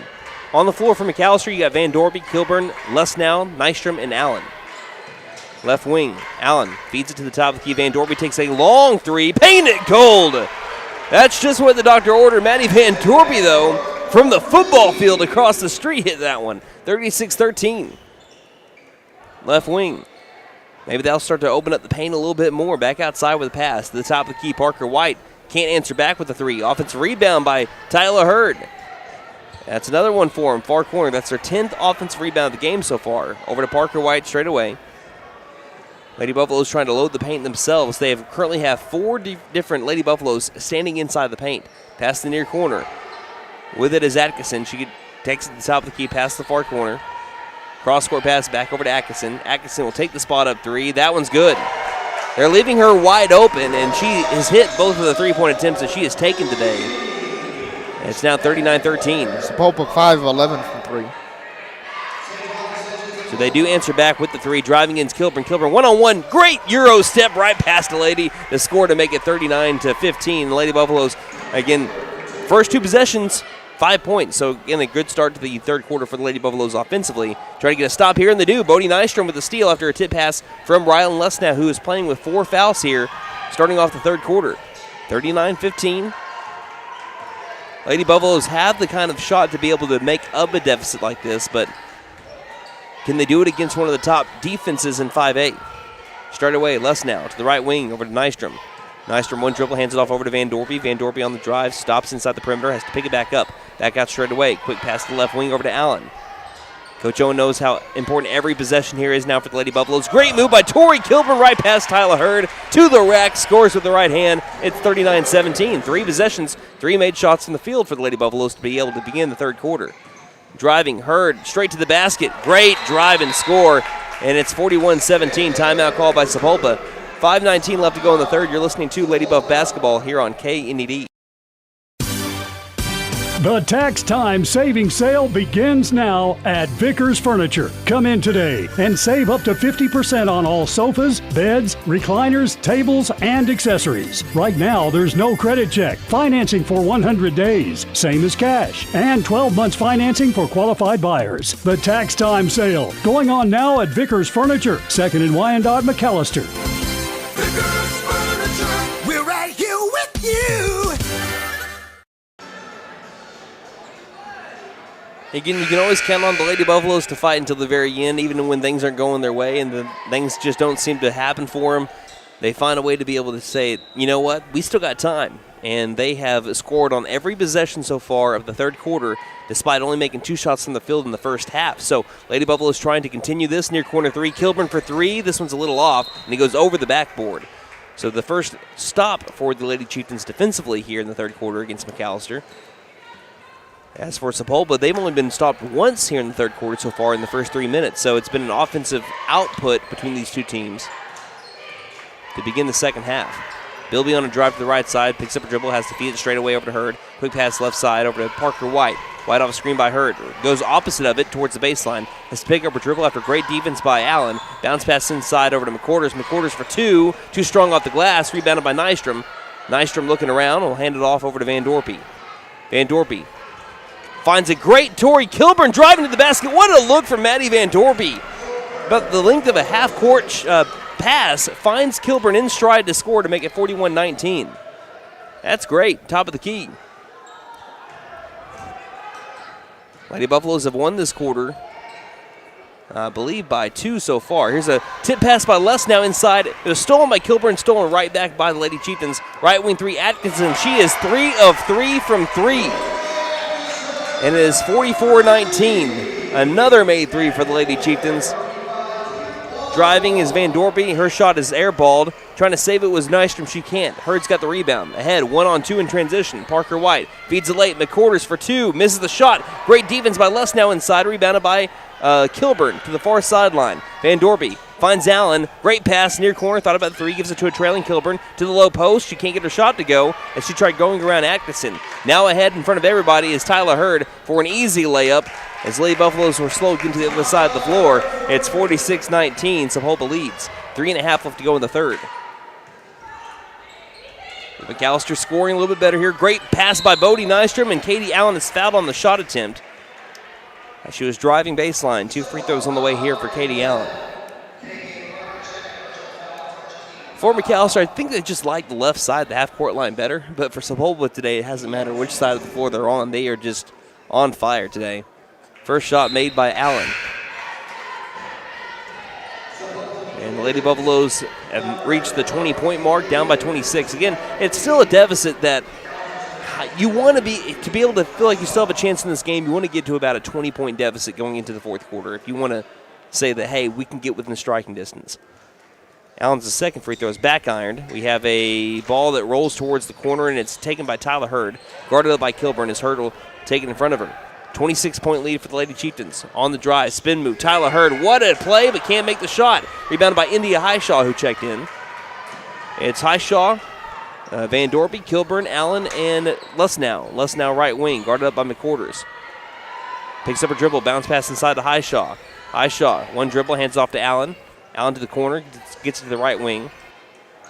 Les now with the ball overhead, pass high post. Quick pass over to Kilburn, low post. 2 is up. It's a tough shot and missed. Hurd's got the rebound. Nothing has come easy for the Lady Buffaloes, it seems like, in the paint. Great read by Van Dorby, but it's tipped straight to a Lady Chieftain. Inside, we're going to be having a foul here, and Les now is out of the game. That is her 5th foul, coming with 2:39 left in the third. And Riley Forehand will check in for her. Coach Owen knew the best chance for the Lady Buffaloes to get back in the game is for her to play in the third quarter. You can't wait to the fourth if it gets even more of a deficit. Lady Buffaloes have lost the quarter now by 2. Near corner. On the drive. Floater is up, and this one's short. Rebounded by Kilburn. She'll dribble it down the near sideline. 3-on-3 in transition. Drives on Hurd. Spin move outside to the near corner. Forehand. Forehand baseline. Up the 2. Airballed it. Near the left block, airballed it, and Lady Chieftains try saving a ball from going out of bounds. They do so. What a hustle play. Ball goes towards the baseline, and it's going to stay with the Lady Chieftains. You got to tip your cap to the hustle and the work of the Lady Chieftains today to be able to fight for every single ball. They're up by 26, and you still see them risking life and limb to be able to save possessions here. Lob out top of the key, tipped by Albertson, but taken back by, that's Bilby straight away. To the left wing, 46-20. Bilby step back 3 is up and short. Rebounded by Van Dorpy. After a good box out, she quickly takes it down the floor. Looking back door for Kilburn on the drive. Kilburn can't hit the layup. And again, if she's missing those, you just know it's not the Lady Buffaloes' day. Tyler Hurd on the drive. Tries going up on Van Dorpy. Right past her and scoring. And it's 48-20.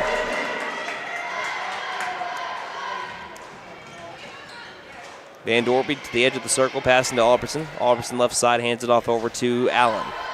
Allen overhead pass, high post. Van Dorpy stopping. Guarded up well, outside shovel pass over to Albertson.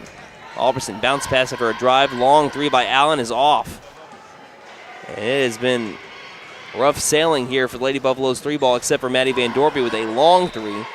This transition pass is out of bounds, so go back to Lady Buffaloes after a Sapulpa turnover.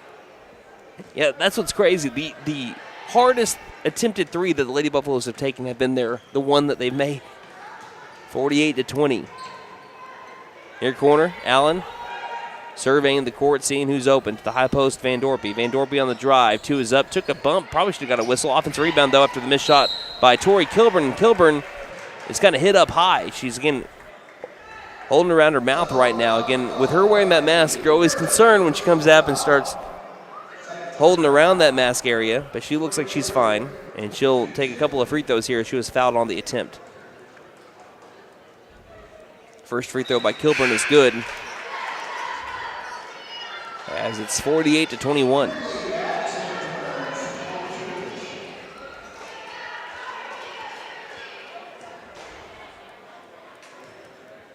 Second shot by Kilburn is good as well. And it's 48-22. Coach Oden will take a timeout.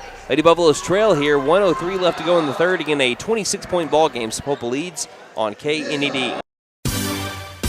The tax time savings sale begins now at Vickers Furniture. Come in today and save up to 50% on all sofas, beds, recliners, tables, and accessories. Right now, there's no credit check, financing for 100 days, same as cash, and 12 months financing for qualified buyers. The tax time sale going on now at Vickers Furniture, 2nd and Wyandotte, McAlester. Vickers Furniture, we're right here with you.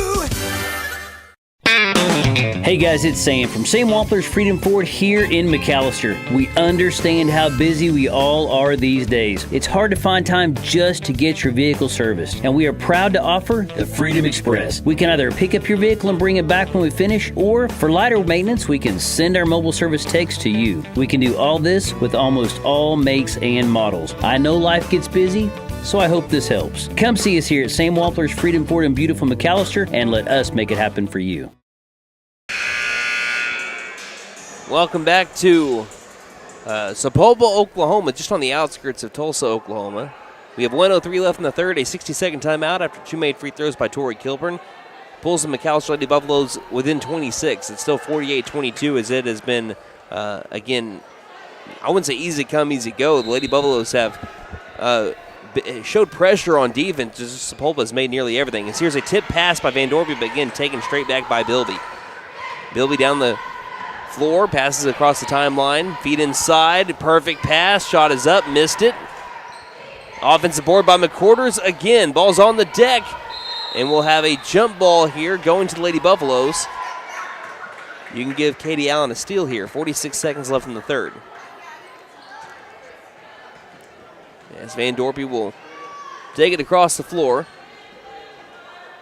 Team down by, again, 26, but have scored way more efficiently here in the second half than they did in the first. Bounce pass, left elbow. Kilburn nearly had it swatted away to the near corner over to Allen. Allen off a screen by Kilburn, has to feed it back to the edge of the circle. 30 seconds left. Right arc, Alverson, overhead pass into the corner. Van Dorpy gets a screen by Highshaw, looks back door for Highshaw. Highshaw one-on-one, and she's fouled on the way up. India Highshaw to the free throw line, where she'll be taking her third and fourth attempts of the year from the charity stripe here. She's 1 of 2 from the line on the season. 20 seconds left in the third. Lady Buffaloes have made most of their living from the free throw line today, as Highshaw hits the first free throw.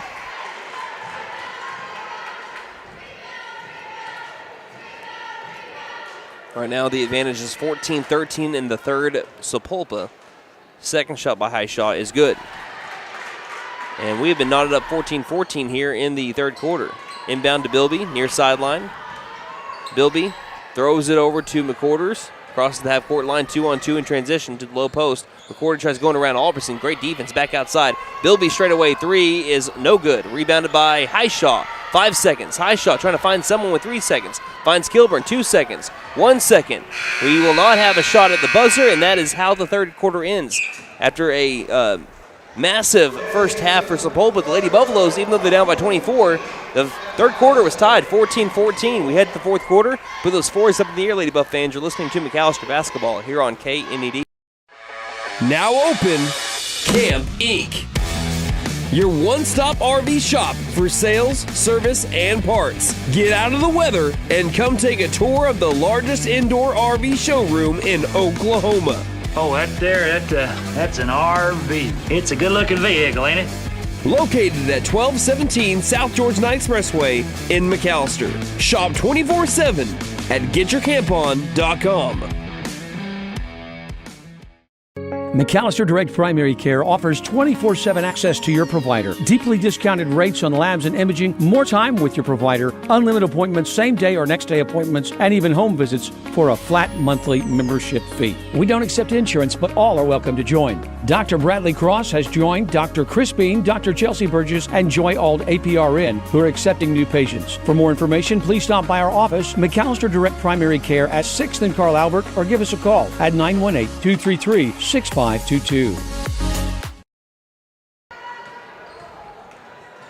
Beginning the fourth quarter in the middle of play as Sapulpa gets the inbound quickly, leading 48-24 over the McAlester Lady Buffaloes.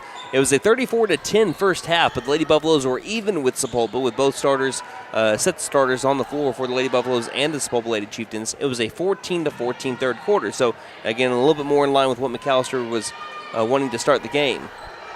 As we have Tori Kilburn getting her hands in there and getting a steal, as we're going to have a jump ball, but the possession arrow favors Lady Buffaloes. Really what's hurt McAlester today, it's just been their three-point shot has not fallen. They have had a lot of their possessions in quickly after rebounds by Sapulpa and turnovers. Inside, great look for India Highshaw. It's Tori Kilburn with the assist to Highshaw with the 2, and Highshaw's got 4 points. 48-26 the score, 7:15 left in the game. Great positioning there by India Highshaw to get the position to be able to lead to a score. Pass inside, ball comes loose, and again, it's great defense by Highshaw in the paint, leading to that turnover. And he'll give the ball back to the Lady Buffaloes. 22-point game. Right wing, Kilburn looks inside. Over to Highshaw. Highshaw feeds it back out over the right wing. Allen trying to drive, denied access. Look inside to Kilburn. Pass is tipped around, taken back by Kilburn along the baseline, and she stepped out of bounds as she was fading that way. Turnover the Lady Buffaloes. As now Tyler Hurd and Kaylin Parker-White check in for Sapulpa. 48-26. Sapulpa back with the basketball.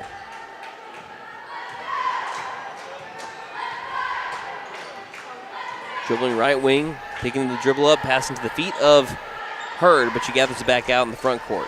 To left wing, Atkinson, who is 3 of 3 from 3 right now. Bilby, who's hit her share of downtown shots, passes to the near corner. Back to Bilby straight away. Bilby looking along the baseline. No one was open to the right wing. Back over to Parker White. Parker White, bounce pass to the left wing. Atkinson, quick pass inside. 2 is up, and that's a clear foul on Tori Kilburn. Hit the right arm of Tyler Hurd on the way up. And 2 free throws for Tyler Hurd on the way. That's just the first personal on Tori Kilburn today. They have that as their second. First free throw by Hurd is good.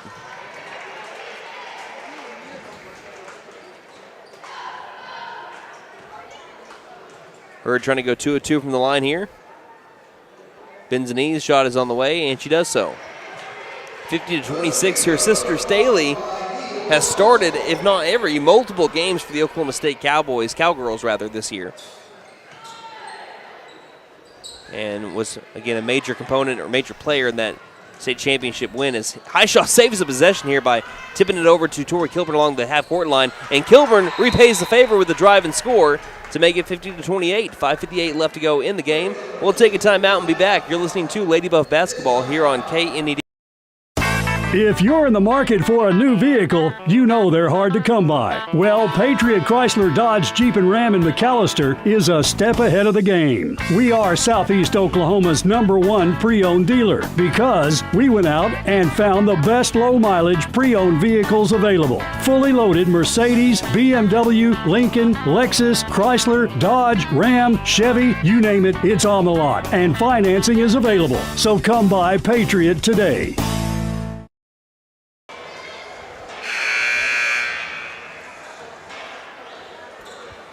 5:58 left in the contest. The Sapulpa Lady Chieftains leading 50-28 over the McAlester Lady Buffaloes. Lady Buffaloes down by 22. They have won the second half by 2 points, but again, they need to win it by a lot more to be able to get themselves into the conversation of maybe making this a game. Sapulpa's done a good job, but every time McAlester scores, have been able to answer back. Here's a baseline jumper to try to answer back. This one's airballed. We have another. Well, she was standing out of bounds along the baseline, it looked like. Did you see that?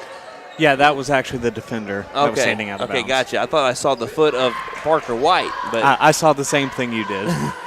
Parker White trying to drive, stopping. I mean, the referee's right there. He definitely has a better view than I do. Right wing, Atkinson.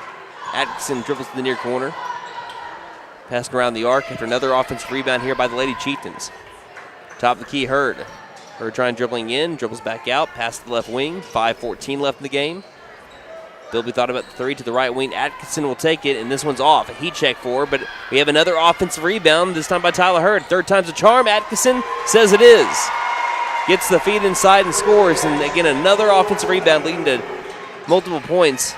Sapulpa, I feel like they've made right on every one of those so far. As Hurd has a fantastic steal, and the pass goes straight to Atkinson as she was throwing it no look behind the back. Feed inside, Tyler Hurd for 2, and it's a quick 4 points. 4:41 left to go in the game. I don't know how that ball finds its way over to Atkinson after she threw it no look behind the back as she was fading out of bounds along the far sideline. That traveled a lot of length of the court. High post, forehand, back outside over to Van Dorpy. Van Dorpy on the drive, left-handed layup, high off the glass, can't find the bottom of the bucket. It'll be rebounded by McQuarters. One-on-one on the other side of the floor after a quick pass. Driving in, we have a no charge call. Missed shot, offensive rebound. Putback is good, and it's now 56-28. 14 offensive boards for Sapulpa. And this one is just a bad, again, miscommunication, some frustration starting to set in. Lady Buffaloes did not play at a game like this season. Van Dorpy was trying to pass it to the far corner.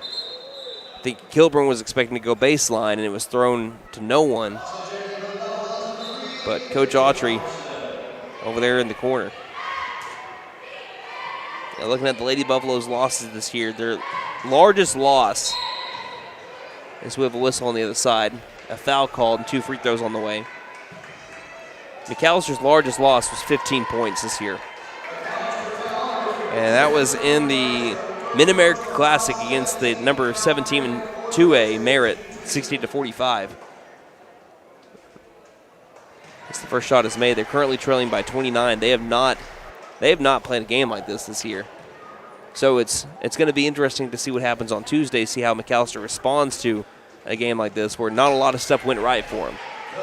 Doesn't mean that they didn't battle to the very end, which they are. Again, you're still seeing a lot of hustle and a lot of fight by the Lady Buffaloes, but you see what you can do when you try to answer back from bad games like today. Far corner three, Allen misses the three. Offensive rebound by Avery Alberson this time. She dribbles it out to the corner.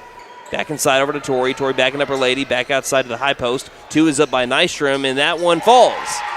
The Lady Buffaloes get to the 30-point mark, 58-30. Left wing with the ball.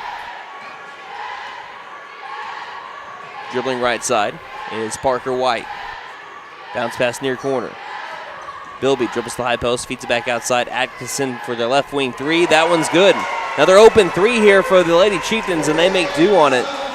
And Atkinson is 4 of 5 from 3 on the day. Have yourself a day. Wrigley Atkinson. As here's a ball that comes loose, stolen by Tyler Hurd. Hurd on the drive. Bounce pass late. McCorders is going to be fouled hard by Tori Kilburn.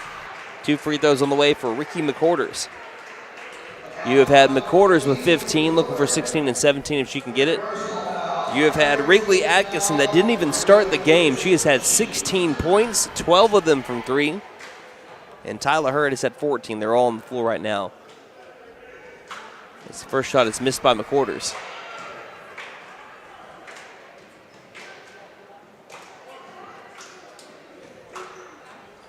Sapulpa right now 6 of 13 from the line. Second shot by McCorders is good. That's now 50%, 7 of 14. As that was just a bad play. Stolen, going inside, stealing is Parker White and scoring. Lady Buffaloes had no one around on the inbound, and I don't know what happened there. It led to a steal and a score. Near corner, driving in, pulling up baseline. Katie Allen for 2, rattles it home. Makes it 64-32. The Lady Buffaloes have had their share of really bad turnovers today. And Sapulpa, like I said, nearly every turnover, nearly every offensive board they've gotten, they've been able to make McAlester pay for it. They've been locked in since the word go here, since the tip-off happened. Great move by Ricky McCorders past Katie Allen and scoring. That was phenomenal by Ricky Quarters. 66-32. Lob, and McCorders gets the other side of the floor, nearly grabs the steal. It's gathered by Katie Allen in the corner. Bounce past the low post. That one's knocked onto the floor. Kilburn feeds it out over to Nystrom, who takes a long 2, but can't get the bounce. Rebounded by, no, it's going to be on the floor again. Fight for it. Ball's out of bounds. Should be with the Lady Buffaloes, and it will be. Again, told you the Lady Buffaloes, even though they're having some bad turnovers today, not playing their game at all like they want to play today, they're still hustling for every single possession here, despite this one going to be their worst loss of the season. 66-32, we're going to be having Allen and Nystrom check out. On the floor is Kayla Johnson. We also have Kylie Dooney. Cambry Zoomer also onto the floor. So it's Zoomer, Van Dorby, Dooney, Johnson, and Alberson. It's now, again, it's Kilburn that checks out. We have a 5-second call before the Lady Buffaloes can inbound it. 1:57 left in the game and ticking. On the drive, towards the rim. 2 is up. We got another foul call. Free throws on the way here for Sapulpa. McAlester, that'll be their 4th foul of the 4th quarter. Sapulpa has not committed one yet in the final frame. Free throws for Micaiah Lee. Her first free throw is no good, off kilter right.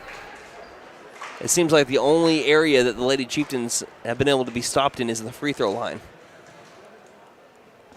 as they are below 50% from the free throw line, but they get another offensive rebound here. Let's touch to Sapulpa Lady Chieftain. No. It rolled out of bounds, last touched by Lady Chieftain, as it was Van Dorby that grabbed the rebound at the high post. And now high shot comes in for Van Dorby, and we also have number 0, Kaylee Knight, in for the Lady Buffs for Alberson and Van Dorby. 1:40 left in the contest. Zoomer passes left wing over to Johnson. Johnson bounce pass high post to Dooney. Dooney on the drive. Dooney layup is missed high off the glass. Rebounded here by number 23. That's Wrigley Atkinson. Passing ahead through the arms and a turnover on Micaiah Lee. give the ball back to the Lady Buffs in the final 90 seconds. Again, there's going to be senior night festivities, rather senior day festivities for Sapulpa happening in between these games. So it gives a little bit of time to recap this one and then preview the boys after that. On the drive, it's Zoomer that has her shot blocked, and then tackling a lady to the floor was India Highshaw.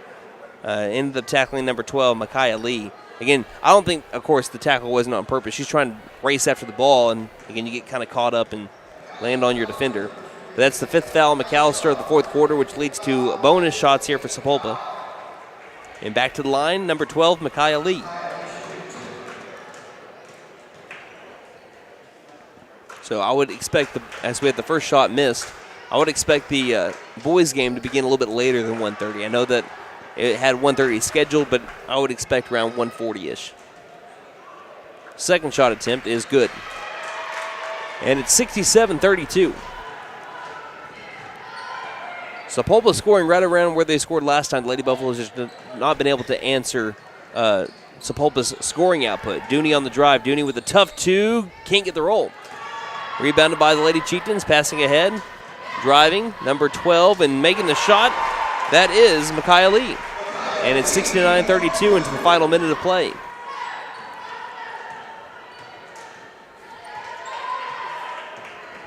Zoomer left front court. Again stolen. This time by number 22, that's Nyla Reed, and she easily scores on the other side of the floor, making it 71-32. And here's another steal. When it rains, it pours here against Lady Buffs. This one was by Jayla Moten. Ahead over to, again, Nyla Reed for an easy. She missed the layup, though. And ball is last touch by Lady Chieftain out of bounds.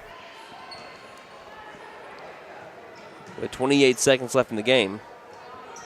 As the turnovers continue to pile up here for the Lady Buffs. Left wing, Highshaw. Highshaw left it kind of alone, looking for someone to come open. It was Dooney at the top of the key. Zoomer, far corner, inside back over to Highshaw, through her hands, another steal. Once again by Jayla Moten, throws it ahead. It's going to be Zoomer with the steal. Zoomer ahead over to Dooney. Dooney with the layup, can't get the layup. And there'll be a foul here on Zoomer with 2.4 seconds, and free throws coming up for Jayla Moten. So all the way back to the other side is this will be the 7th or 8th foul on McAlester of the 4th quarter. Sapulpa did not commit one here at the final frame.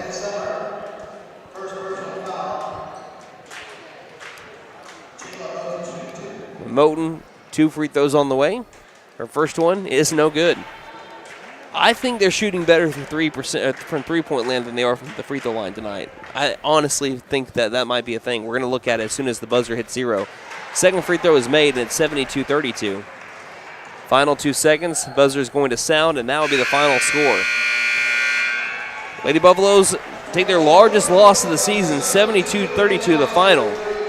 In their final road game of the regular season, they will be taking on Coweta.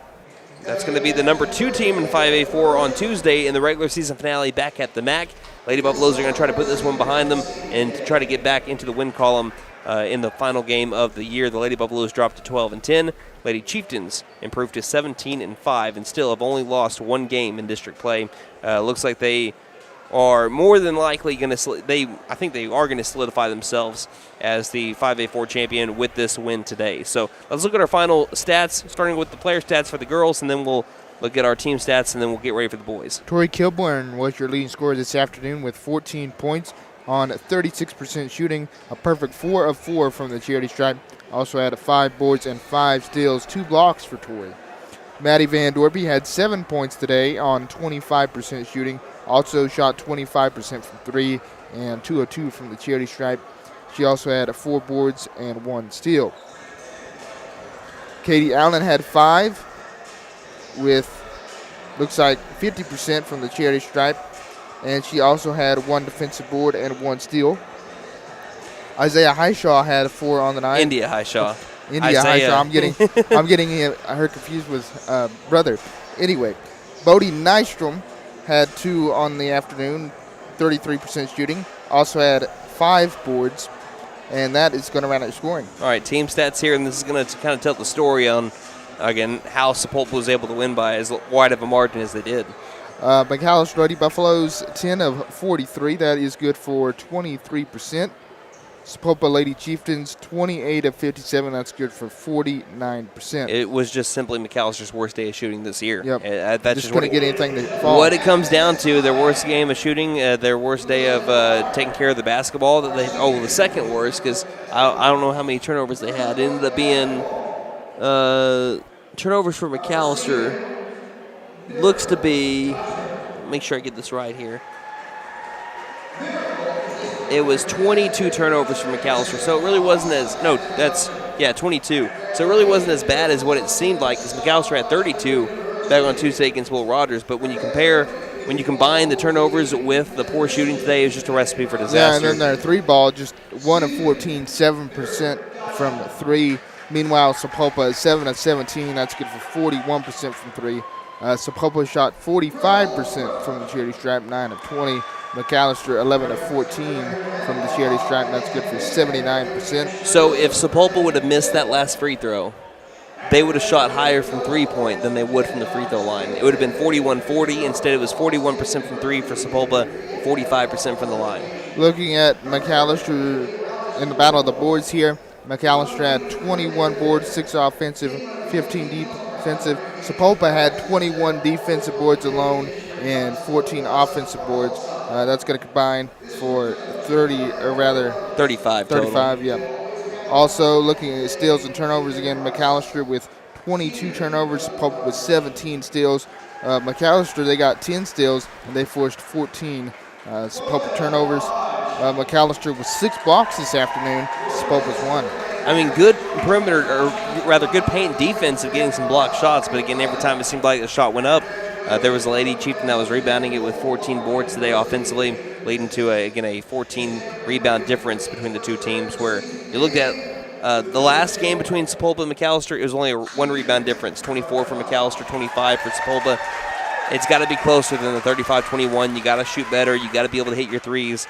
It just, again, we mentioned yesterday for the boys' game when it rains it pours. It was the same way here with the girls' game this afternoon, unfortunately. So, your final thoughts, Wyatt, and Nate, and then we'll get ready for the boys. Well, again, I think you did a better job of shooting in the second half. Absolutely. It wasn't enough to overcome that first half drought where you went 2 of 20 and only shot 10% in that first half. The Buffaloes tried their darndest, fought, but in the end, just couldn't overcome the first half shooting woes. Nate? Well, really you can't take a whole lot from this game. Really don't want to, especially going into Coweta, going into the Coweta game tomorrow or Tuesday. Yes. But yeah, you can't dwell on this game too much going into that game. You got to focus on Coweta, get that win, and move on into the playoffs where everyone's 0-0. You mentioned it when it came to the boys shooting free throws a few weeks ago. I think it was against Durant. It was an anomaly tonight. I don't think I've ever 100%. seen, like I said, I don't think I've ever seen a Coach Owen team not shoot as well as they did today. It was just a bad day of shooting. And so, I mean, when you only have 2 made shots on the field, you had Sapulpa with 14 made shots in the half. McAlester had 10 the entire game. So it really could have to do with the quick turnaround. You know, we mentioned you played late last night and then have to come out and play a day game today. Maybe that had something to do with it. I don't know.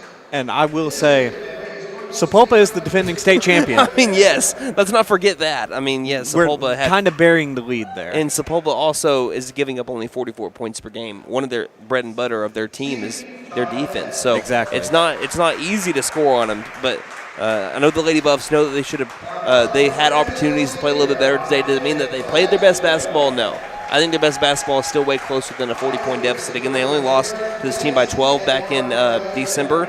It was a 1-point game going into the fourth quarter. So I know the Lady Buffaloes are disappointed in today's loss, but if we know the Lady Buffaloes, it's not going to let them, it's not going to force them, or it's not going to keep them from bouncing back on Tuesday and coming out stronger from this. So I know that they're going to use this as motivation to play better on Tuesday. So I'm excited to see how they respond. And that's what good teams are made out of. How do you respond after bad losses?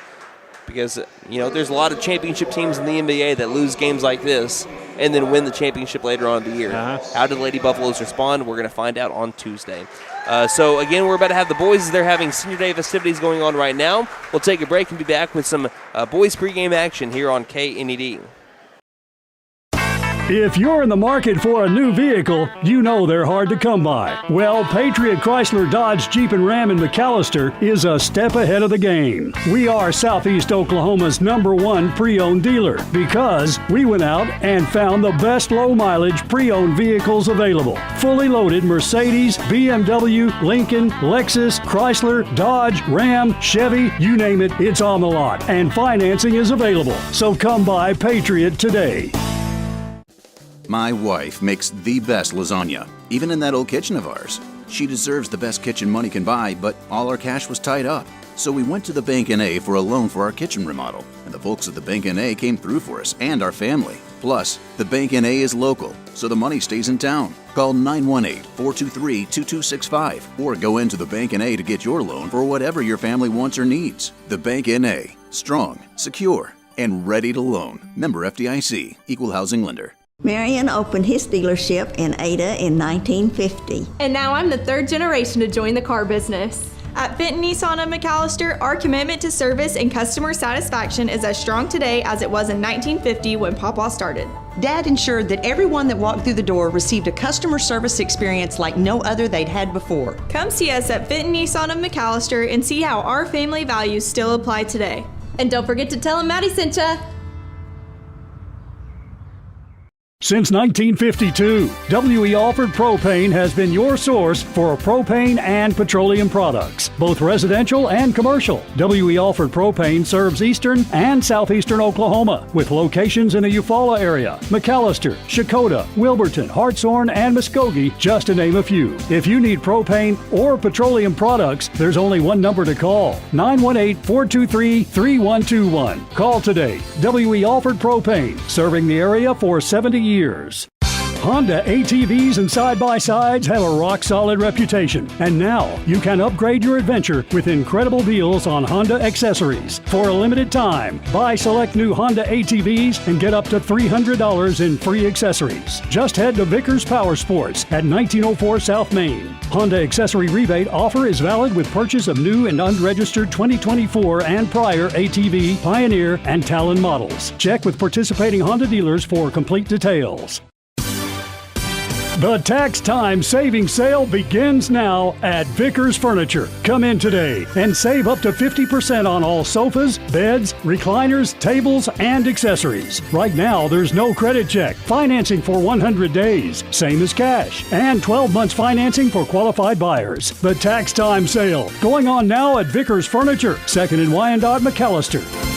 Vickers Furniture, we're right here with you. Hey guys, it's Sam from Sam Wampler's Freedom Ford here in McAlester. We understand how busy we all are these days. It's hard to find time just to get your vehicle serviced, and we are proud to offer the Freedom Express. We can either pick up your vehicle and bring it back when we finish, or for lighter maintenance, we can send our mobile service techs to you. We can do all this with almost all makes and models. I know life gets busy, so I hope this helps. Come see us here at Sam Wampler's Freedom Ford in beautiful McAlester and let us make it happen for you. Now open, Camp Inc. Your one-stop RV shop for sales, service, and parts. Get out of the weather and come take a tour of the largest indoor RV showroom in Oklahoma. Oh, that's an RV. It's a good-looking vehicle, ain't it? Located at 1217 South Georgia Expressway in McAlester. Shop 24/7 at getyourcampon.com.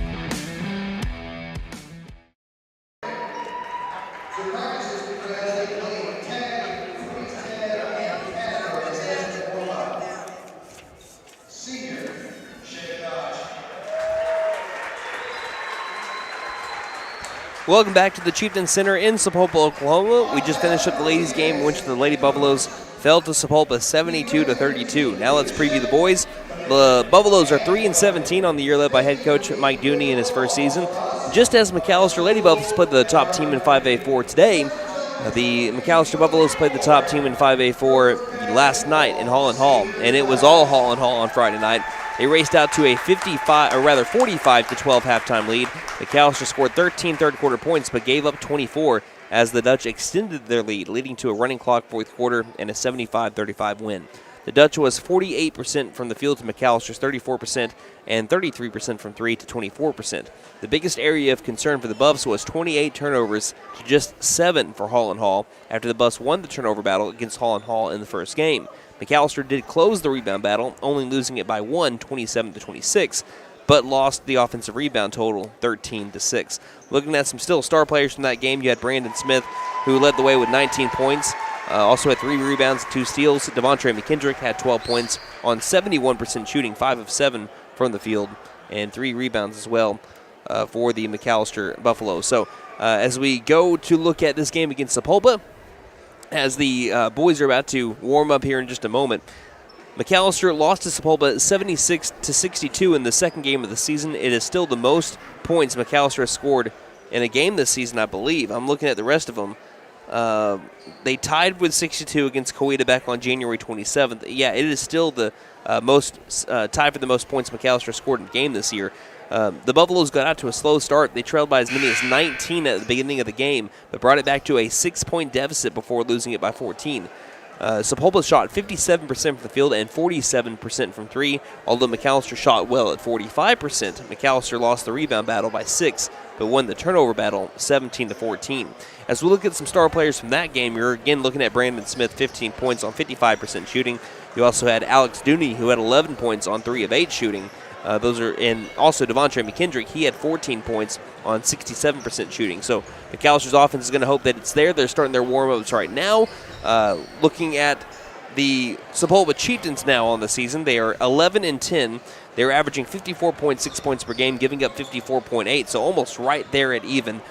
Same as their record, led by first-year head coach with Sapulpa, Jordan Nagel. But McAlester is used to Coach Nagel, as he, again, we mentioned it in the second game of the season, comes from Bishop Kelly. So he coached over at Bishop Kelly for a little while, now takes over as head man of the Sapulpa Chieftains. After having a 5-18 season last year, he has brought them to an 11-10 season so far. So looking at their season throughout the season so far, 6th place in the Bishop Kelly Invitational. They were Lincoln Christian Tournament runner-ups, losing to 4A number 4 Bethany, 54-51, so close to having a tournament championship. But then they placed 7th place in the Ropers Invitational, and so that is bringing me into my next point. They had a stellar start to the season. They were 7-2 to begin the season, and since that 10th game, they have gone 4-9 since. So in the first 9 games of the year, they were averaging 59.2 points per game. That has dropped in the last 13 games to just a little bit over 47 points a game. So their offensive production has gone down in their last 13 games compared to the first 9 of the season. So they're looking to be able to find their mojo, at least offensively, going back towards the regional tournament that's going to be happening here in about a week and a half. And again, they've shown that they have the talent to be able to make a run and maybe shock some people in the regional tournament. I don't think it's much of a shock. I think Sapulpa's got a lot of big-time players for them. We're going to see if the McAlester Buffaloes can play against them well. So what McAlster's going to be looking at, though, when you look at this, before we do that, I want to mention this, too, because I just saw it at the bottom left of my sheet. They beat Will Rogers in overtime this season so far, 67-59. They lost to Memorial in a close game, 59-51. And also, even though they lost by nearly 20 points to Edison, it still was a pretty close game for the most part of it. 18-point loss to Edison, 64-46 as well here recently. That has been what they've done this week. The loss to Memorial, lost to Edison. They're wanting to get back in the win column, and they think the Buffaloes are a prime team to do it against. But if McAllister's going to want to be able to win this game, they're wanting this to be a low-scoring game because, again, McAlester is scoring right now at 49.5 points per game. When you're looking at the Sapulpa Chieftains, they are 1-10 in games they're scoring 55 or less. The Buffalo defense wants to make sure that they shine today. The only win for the Chieftains in which they have scored 55 or less was a 50-46 win over Durant. So if McAlester can keep them from getting to 55, their chances of winning, in the words of Kurt Angle, drastic go up. So again, 11-30 until we have our starting lineups and everything announced in just a moment. Looking at some of their star players, I'm looking at two right off the bat. Zach Lewis, their 5'100" junior guard, standing at 6 foot tall. And if you're looking at three-pointers, look no further than number 3, Isaac Ragsdale, the 5'10" senior guard.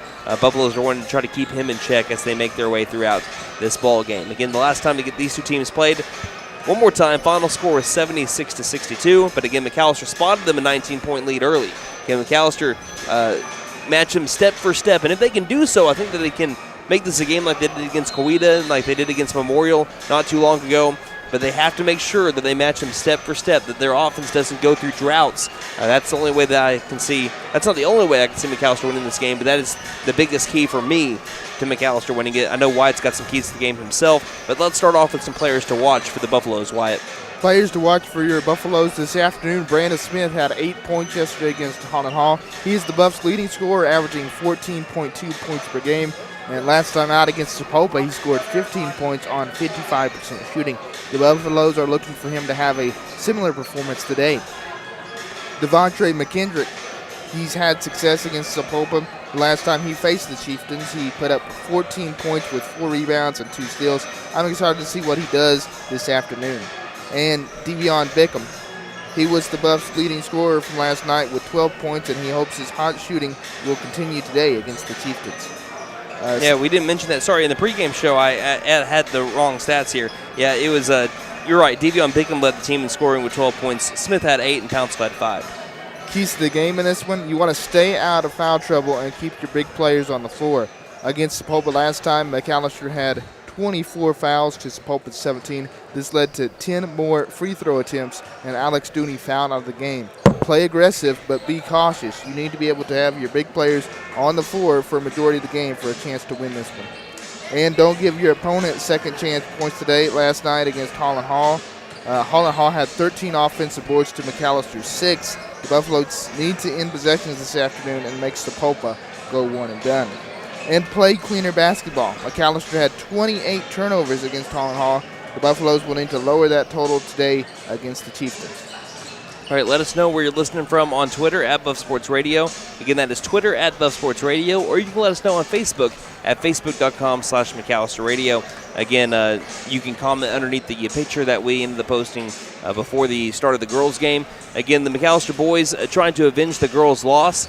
As, again, we are into our final road game of the regular season. We'd like to thank our sponsors for putting us on the air this season. That's Sam Wampler's Freedom Ford, Camp Inc., McAlester Direct Primary Care, Freeze and Flare Heat and Air, Patriot Chrysler Dodge Jeep and Ram, The Bank and 8, Fenton Nissan, WE Alfred Propane, Vickers Power Sports, and Vickers Furniture. Thank you all for putting us on the air today. And if you would like to get involved in advertising for McAlester Radio of McAlester Athletic Events, then hit us up. Call us up Monday through Friday, 918-426-1050. Again, that's 918-426-1050. As we have baseball season approaching, first game is going to be against, I believe, Tulsa Union on March the 1st. So it's a big opener. Make sure that you end up, if you want to be involved with McAlester baseball this year, slots are open. We want to be able to hear from you. Call us again Monday through Friday, 8 a.m. to 5. And we'd love to talk with you to get your business promoted during McAlester Athletic Events. We will take a break. When we come back, we're going to be having our starting lineups as well as our opening tip here on KNED. McAlester Direct Primary Care offers 24/7 access to your provider. Deeply discounted rates on labs and imaging, more time with your provider, unlimited appointments, same day or next day appointments, and even home visits for a flat monthly membership fee. We don't accept insurance, but all are welcome to join. Dr. Bradley Cross has joined, Dr. Chris Bean, Dr. Chelsea Burgess, and Joy Ald APRN, who are accepting new patients. For more information, please stop by our office, McAlester Direct Primary Care at 6th and Carl Albert, or give us a call at 918-233-6522. Elevate your game with Freeze and Flare Heat and Air. Get your new home system today at $500 off, plus a 5-year labor and 10-year parts warranty. It's a slam dunk for your basketball comfort. For a limited time only, use the keyword basketball. Get your courtside offer today. Don't despair. Call Freeze and Flare in McAlester at 918-424-7135. We are fully licensed, bonded, and insured. Mechanical license number 001-44485. If you're in the market for a new vehicle, you know they're hard to come by. Well, Patriot Chrysler Dodge Jeep and Ram in McAlester is a step ahead of the game. We are Southeast Oklahoma's #1 pre-owned dealer because we went out and found the best low-mileage pre-owned vehicles available. Fully loaded Mercedes, BMW, Lincoln, Lexus, Chrysler, Dodge, Ram, Chevy, you name it, it's on the lot. And financing is available. So come by Patriot today. My wife makes the best lasagna, even in that old kitchen of ours. She deserves the best kitchen money can buy, but all our cash was tied up. So we went to the Bank N.A. for a loan for our kitchen remodel, and the folks at the Bank N.A. came through for us and our family. Plus, the Bank N.A. is local, so the money stays in town. Call 918-423-2265 or go into the Bank N.A. to get your loan for whatever your family wants or needs. The Bank N.A. Strong, secure, and ready to loan. Member FDIC, Equal Housing Lender. Marion opened his dealership in Ada in 1950. And now I'm the third generation to join the car business. At Benton Nissan of McAlester, our commitment to service and customer satisfaction is as strong today as it was in 1950 when Papa started. Dad ensured that everyone that walked through the door received a customer service experience like no other they'd had before. Come see us at Benton Nissan of McAlester and see how our family values still apply today. And don't forget to tell him Maddie sent ya. Since 1952, W.E. Alford Propane has been your source for propane and petroleum products, both residential and commercial. W.E. Alford Propane serves eastern and southeastern Oklahoma with locations in the Eufaula area, McAlester, Shakota, Wilburton, Hartshorn, and Muskogee, just to name a few. If you need propane or petroleum products, there's only one number to call, 918-423-3121. Call today. W.E. Alford Propane, serving the area for 70 years. Honda ATVs and side-by-sides have a rock-solid reputation, and now you can upgrade your adventure with incredible deals on Honda accessories. For a limited time, buy select new Honda ATVs and get up to $300 in free accessories. Just head to Vickers Power Sports at 1904 South Main. Honda accessory rebate offer is valid with purchase of new and unregistered 2024 and prior ATV, Pioneer, and Talon models. Check with participating Honda dealers for complete details. The tax time savings sale begins now at Vickers Furniture. Come in today and save up to 50% on all sofas, beds, recliners, tables, and accessories. Right now, there's no credit check, financing for 100 days, same as cash, and 12 months financing for qualified buyers. The tax time sale going on now at Vickers Furniture, 2nd and Wyandotte, McAlester. Vickers Furniture, we're right here with you.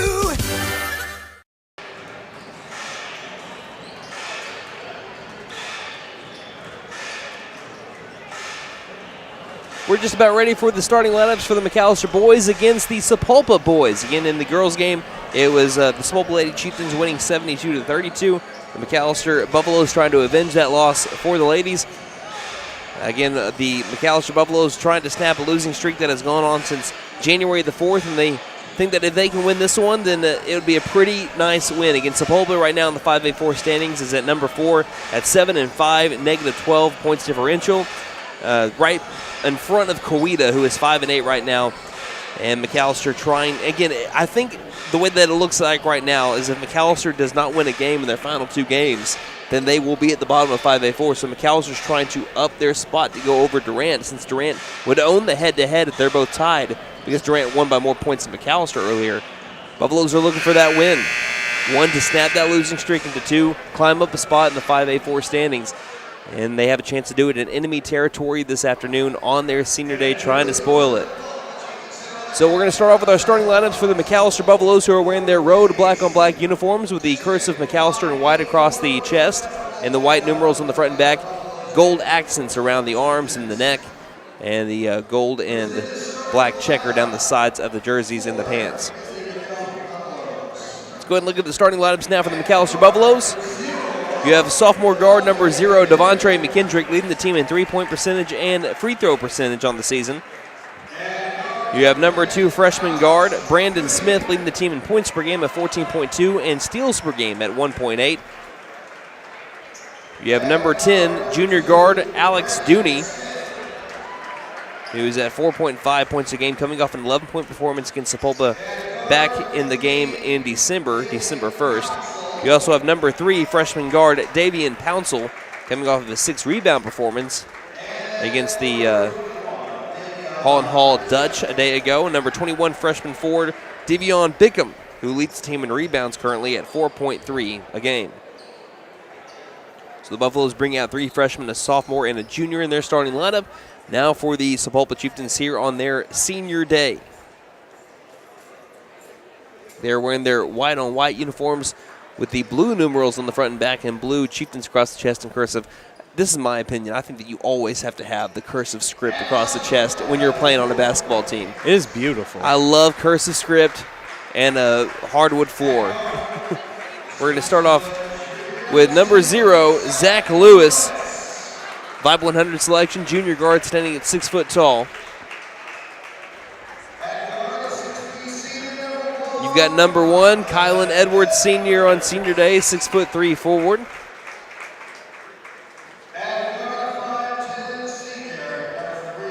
You also have number 3, another senior here on senior day, Isaac Ragsdale. We've mentioned his 3-point shot earlier. Standing at 5'10" in the guard. You have number 13, Peyton Bullock, senior guard, standing at 5'11".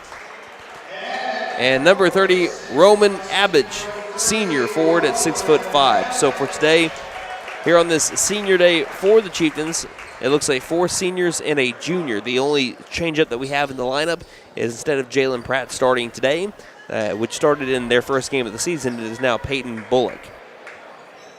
McAlester will be moving the ball left to right across your radio dial if you're listening that way, left to right across your screen if you're watching on YouTube.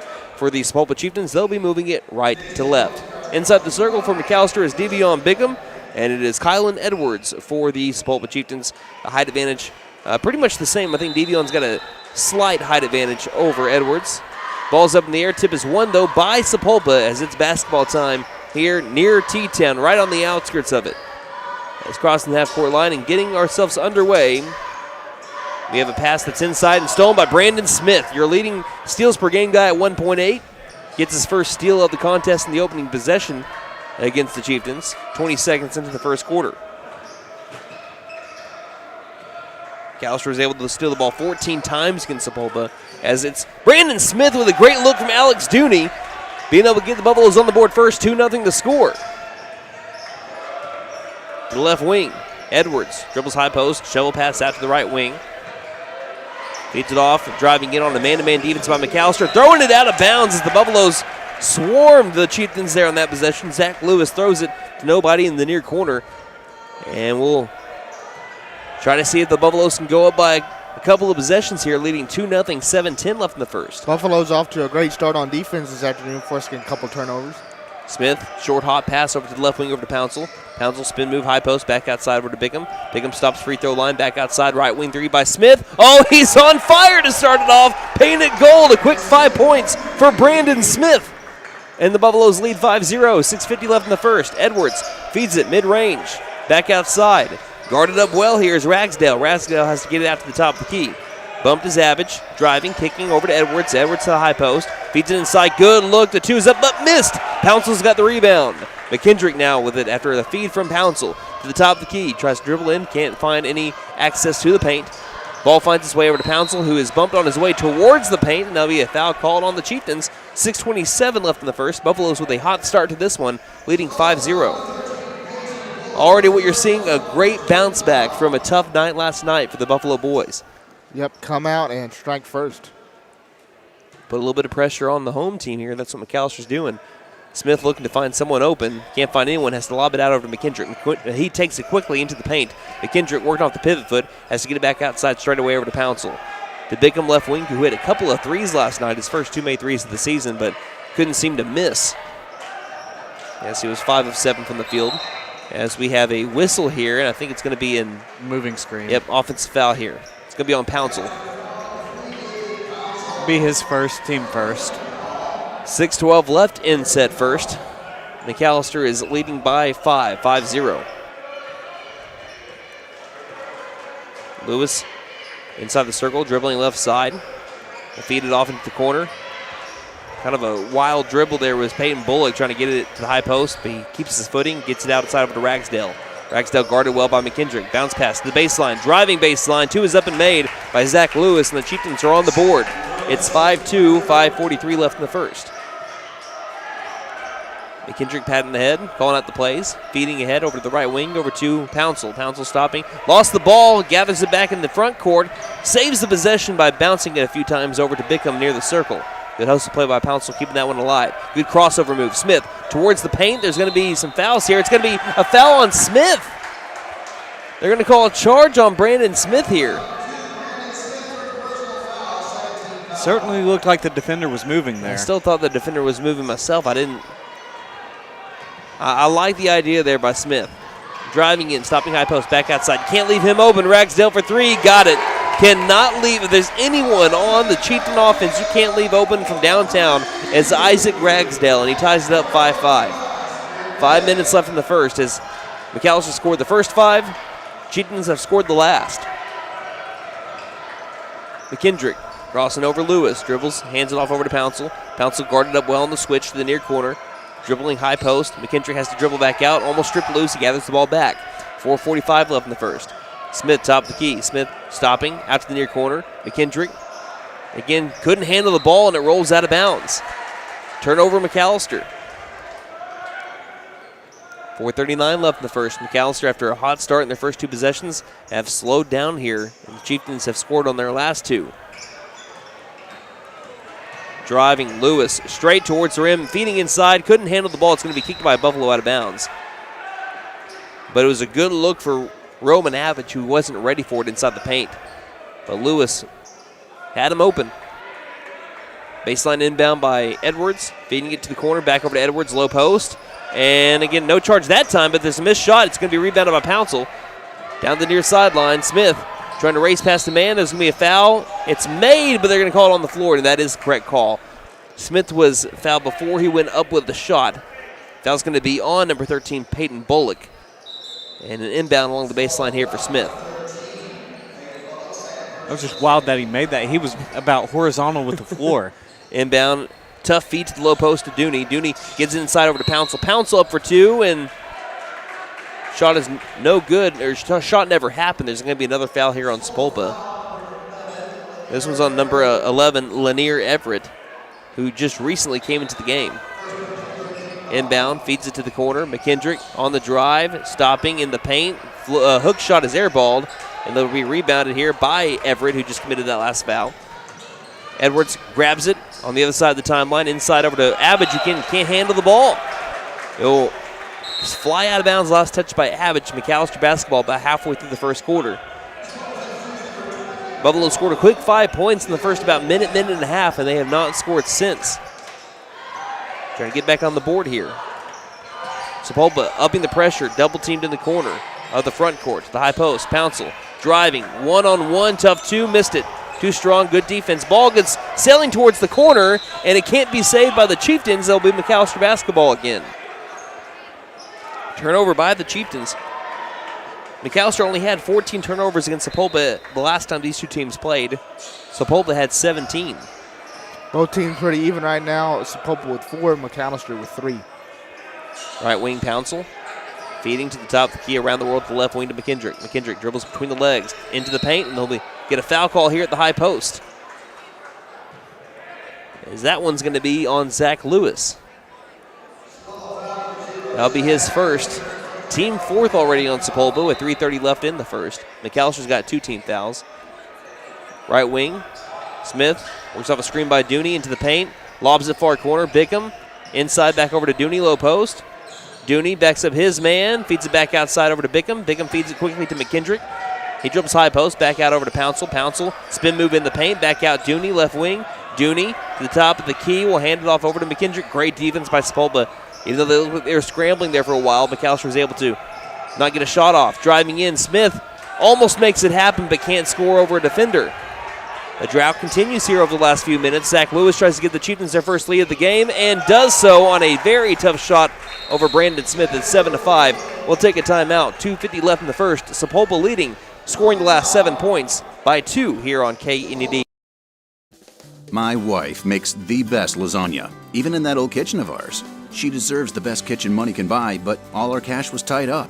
So we went to the Bank N.A. for a loan for our kitchen remodel, and the folks at the Bank N.A. came through for us and our family. Plus, the Bank N.A. is local, so the money stays in town. Call 918-423-2265 or go into the Bank N.A. to get your loan for whatever your family wants or needs. The Bank N.A. Strong, secure, and ready to loan. Member FDIC, Equal Housing Lender.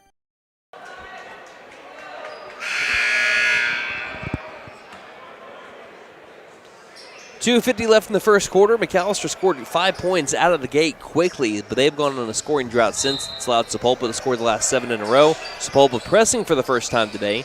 I believe it was a McAlester timeout, as Pouncil will pass it across the timeline to McKendrick in the left front court. McKendrick hands it off over to Smith. It's been a man-to-man defense here for Sapulpa, just like it has been for the McAlester boys. Smith dribbles left, picks up his dribble between the rings, passing right wing over to Pouncil. Pouncil tries to feed his way inside, and he traveled at the high post.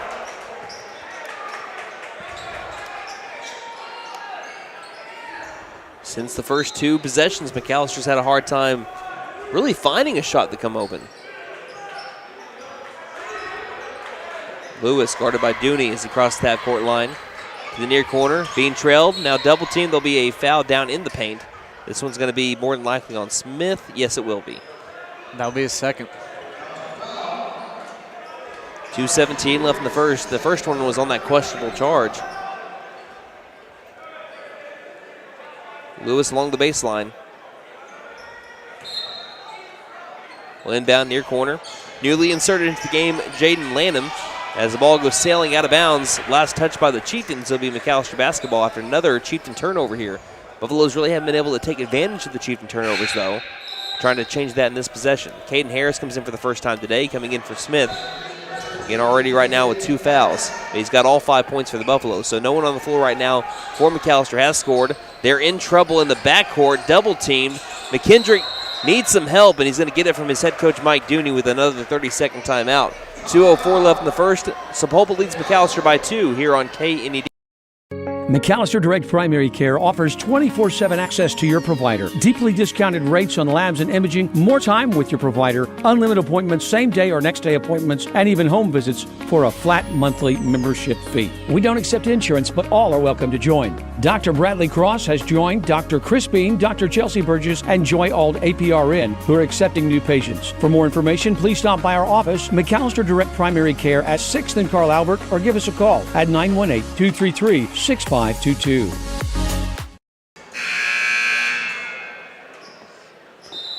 Buffaloes had a hard time beating the press before the timeout, and saves the possession here as McAlester is down 7-5, now in the middle of press break. Passing over to Bickham, baseline. Bickham low post, backs his way on up, goes up for 2, and Bickham scores. Continuing on from a solid night from a night ago, as now the Buffaloes break that 7-0 run by the Chieftains and now tied up 7-7. 1:45 left in the first, and we're going to be having a foul down in the paint. Some McAlester fans on that far side wanted a travel there, but it'll be a foul on Devion Bickham. That'll be his first, team 4th, as both teams 1 foul away from having a bonus free throw attempts. Down in the low post, tough 2 is missed, and we have a ball that's knocked out of bounds after a near rebound by Caden Harris. But it was knocked out by Lanier Everett. So we're tied up 7-7, 1:37 left in the first.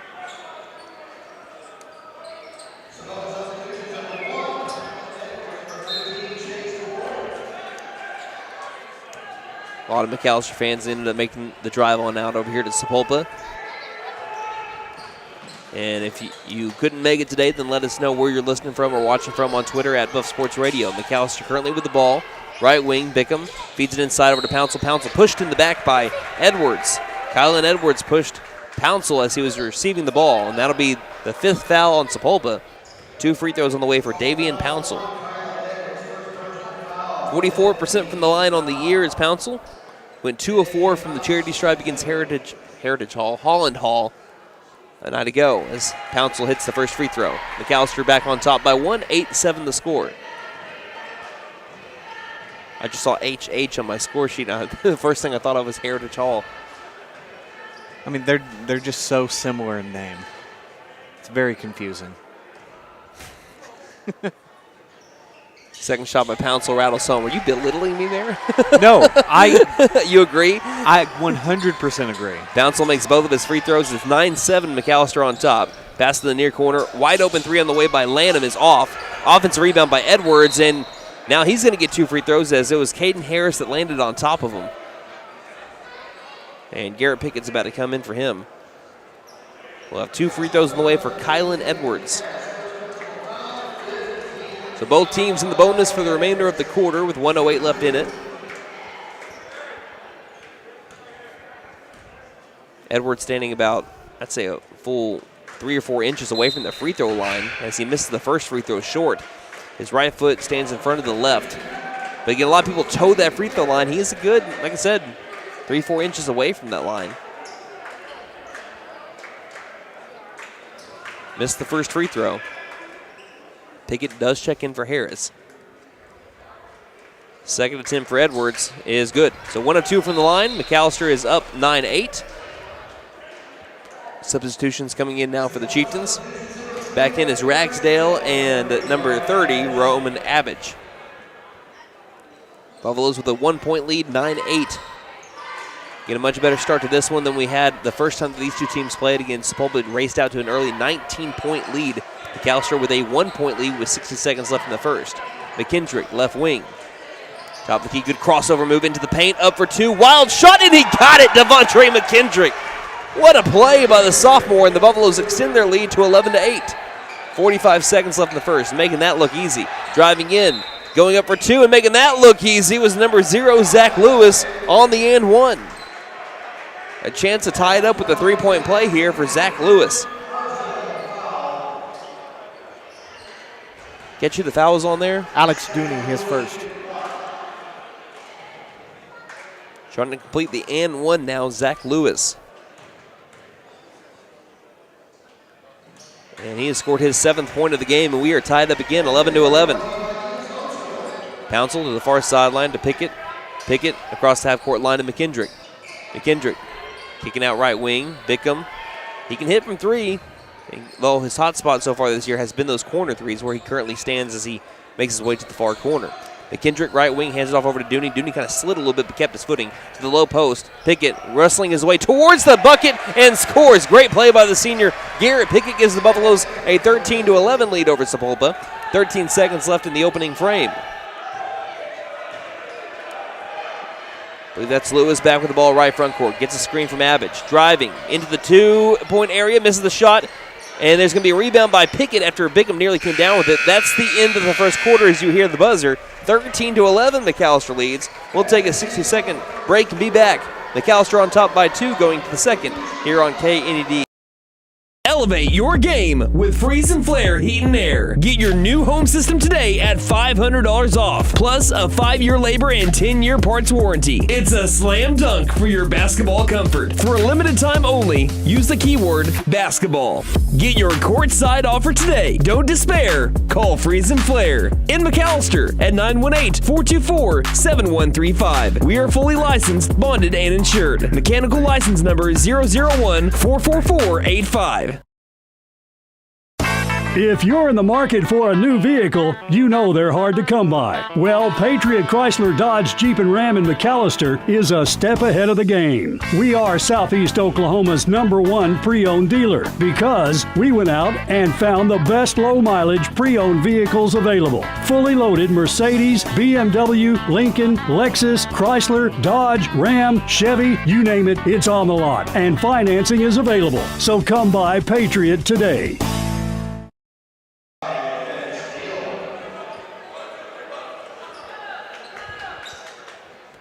So the Buffaloes win the first quarter 13-11. Right now their game plan is working as they have wanted it to, have kept Sapulpa to only 11 points in the first quarter, lead it by 2, have kept their scoring up after just a little bit of a drought through the middle parts of the quarter. But they lead by 2 on the floor. Devontre McKendrick, Brandon Smith back onto the floor after having 2 fouls in the first. Garrett Pickett has the ball top. Keith Bickham's also on the floor. And Dooney as well along the left wing right now. McKendrick on the drive, triple teamed outside, near corner 3 by Smith, short. And we have a rebound that came loose, and Smith nearly got it back, but it's going to be last touched by him along the baseline to give the ball to the Sapulpa Chieftains. It's 7:38 left in the half. Zach Lewis. Slow walks it across the timeline. And dribbles to the left wing on a bounce over to Ragsdale, near corner. Guarded up by McKendrick. Bounce pass baseline over to Abbage. Abbage looks back to the near corner. 3-pointers in the air, and that one's too strong. Rebounded by Bickham on the other side of the iron. Feeds ahead over to Smith. Smith ahead over to Pickett. Wide open, low post. 2 is made. 15-11. Garrett Pickett. Wyatt, I'll let you do the honors. All right, he's got 4 tonight. A perfect 2 of 2 from the field right now. 7:03 left to go in the first half. Lewis hands the ball off. Over to Edwards. Edwards spin move at the paint. Edwards gets to the near corner. Another chance for 3. This one is off as well by number 11, Lanier Everett. And we'll have a foul called here on Sapulpa as Bickham is going for the rebound. Foul's going to be on number 30 for Sapulpa, his first. That will be Roman Abbage. First foul on Sapulpa of the second quarter. McAlester leading by 4, 15-11. Sapulpa guarding up McAlester along the far corner now with Dooney with the ball. Dooney on the drive, jump stops inside the outside. Right wing 3 on the way by McKendrick. This one's off, left side of the iron. Good look, just couldn't sink it. Cross half court line quickly after the rebound. Sapulpa. Zach Lewis drives to the paint, can't score. Offensive rebound, up for 2 again. That one's missed. Rebounded by Bickham. He'll take it in stride. 2-on-1 on the drive. Bickham for 2, can't get it. Great defense on the other side by Kylan Edwards, forcing the missed shot. Quickly the other side, we go 2-on-2 to the low post. Up for 2. Great move. That's Lanier Everett to be able to pull it within 2, 15-13. And now Bickham trying to take advantage. Euro step around a man. 2 is up. Got that one. Bickham got him right back. 17-13. McAlester gets those 2 points. Back to lead by 4. 5:54 left in the half. And now Bickham with 4 points. Abbage that is Ragsdale, a quick 3 that's missed. Another offensive rebound. That 2 is up, and they're going to call a foul here on Brandon Smith. I don't see a lot there. And Bickham, I don't think agreed either. He kind of had both of his hands in the back of his head thinking, I didn't know about that. But the 2 is made and 1 there by number 11, Lanier Everett, who right now is killing McAlester with offensive rebounds. That's going to be the 3rd foul already on Brandon Smith. And Coach Dooney's trying to plead his case to the official, too, on that call. Right now, a chance to bring it back to a 1-point game, but McAlester with almost a whole new line change. Shot is in the air and no good. Back iron, rebounded by Highshaw, who's in the game with Harris, Pickett, Pouncil, and Smith. 2-point lead for the Buffaloes with 5:40 left in the half. Pickett right now playing a good game at the high post. He's got the ball. Inside, good look to Smith. Smith can't score, though, at the low post. Pouncil flies in for the offensive rebound. Pouncil to the near corner. It's Highshaw on the drive. Stopping. Floater up. Can't get it too strong. Offensive board, maybe. Harris has got it. Throws it straight, though, to Zach Lewis. Ahead over to Ragsdale. Ragsdale gathers it in the corner. Sets up for 3. Fires. Can't get it. Too short. Smith fights for the rebound along the baseline. It's last touched, I believe, by Smith out of bounds. And Coach Dooney is calling for a push out of bounds, thinking that there should have been a foul on the Chieftains. That's what he's pleading to one of the officials. One of the officials telling Dooney what he saw. And it will be now a inbound here along the baseline, feeding a high post over to Edwards. Edwards driving in the low post, turnaround jumper. Great defense by Pickett, forcing the missed shot. Pouncil's got the board. Pouncil with another one here today. Had 6 a day ago. Pouncil picks up his dribble between the rings. Right wing to McKendrick into a cutting Pickett. Pickett for 2. Pickett can't get the roll, though. He forces the loose ball, stolen by Highshaw. And now we have a foul on the floor. And my question is, who's it on, McAlester or Sapulpa? And they're going to call it on the Buffaloes. They're going to call it on Pickett. And again, Coach Dooney doesn't agree. He puts the hands on the back of his head, and he wants another explanation. And I kind of don't blame him on the last couple of calls or non-calls that we've had here. And that's what Dooney's saying. He's saying, over here, my guy was pushed. But over here, you call that one on the off balls. Now, Pickett, I don't think this one's going to be a foul on him. I think this one's going to be Harris before Pickett got the block. And it is on Harris. 2 free throws on the way for the Sapulpa Chieftains, who are down right now by 2 to McAlester, 17-15. And that is Harris's second.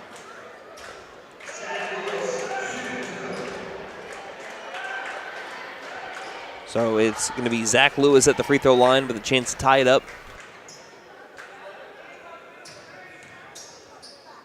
Neither team was really good at the free throw line back in McAlester back on December 1st as Lewis hits the first free throw. McAlester was 53% from the line, Sapulpa was 52%, yet the two teams combined for 138 points. Second shot is good as well. Both teams much better from the line so far today, even though the Buffaloes haven't taken a free throw attempt so far today, I don't think. They are 2 of 2 from the line. Oh, they have. You're right. It was Pouncil earlier today. And then Sapulpa is 4 of 6 right now. Okay. I forgot Pouncil went to the line earlier. High post, McKendrick back out over to Pouncil to the far corner to Pickett, who just couldn't handle the pass on a shovel into the corner. Coach Dooney will have Bickham check in for him. 4:28 left in the half. Bickham back into the game.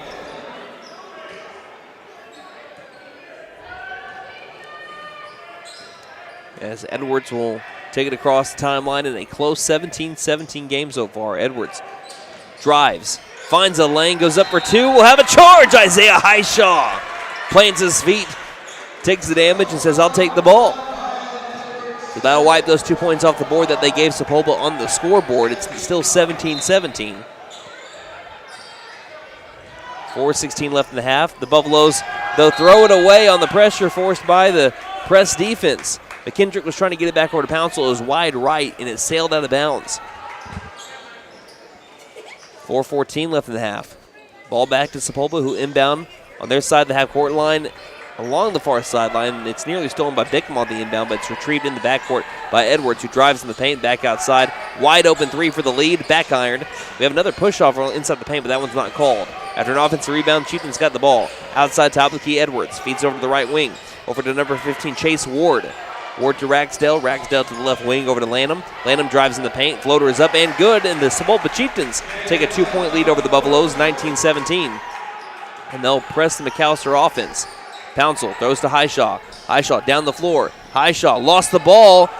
Stolen by the Chieftains. Going the other way, 2-on-2. Driving all the way towards the rack and can't get the bucket. Ball's loose, rebounded by McKendrick. McKendrick 3-on-1 going the other way. McKendrick tough two. Got it!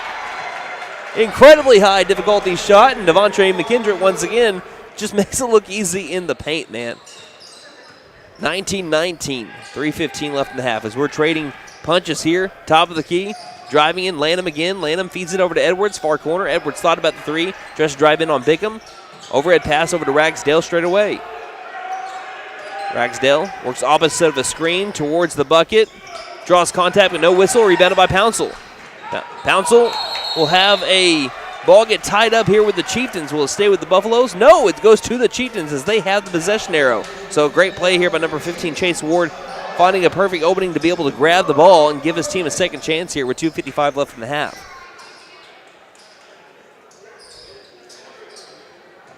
Chase Ward will inbound far sideline, throwing over to Edwards once again in the backcourt. Again, I can't tell where we don't have a possession arrow on any of the scoreboards here, just over there by the scores table, which we're on the near side of. And Bickham gets the steal, throws it over to Highshaw when he was on his tail. Ball comes back loose. We have a fight for the ball. This should probably be a jump ball, and it will be now going to McAlester. So Bickham gets the ball back.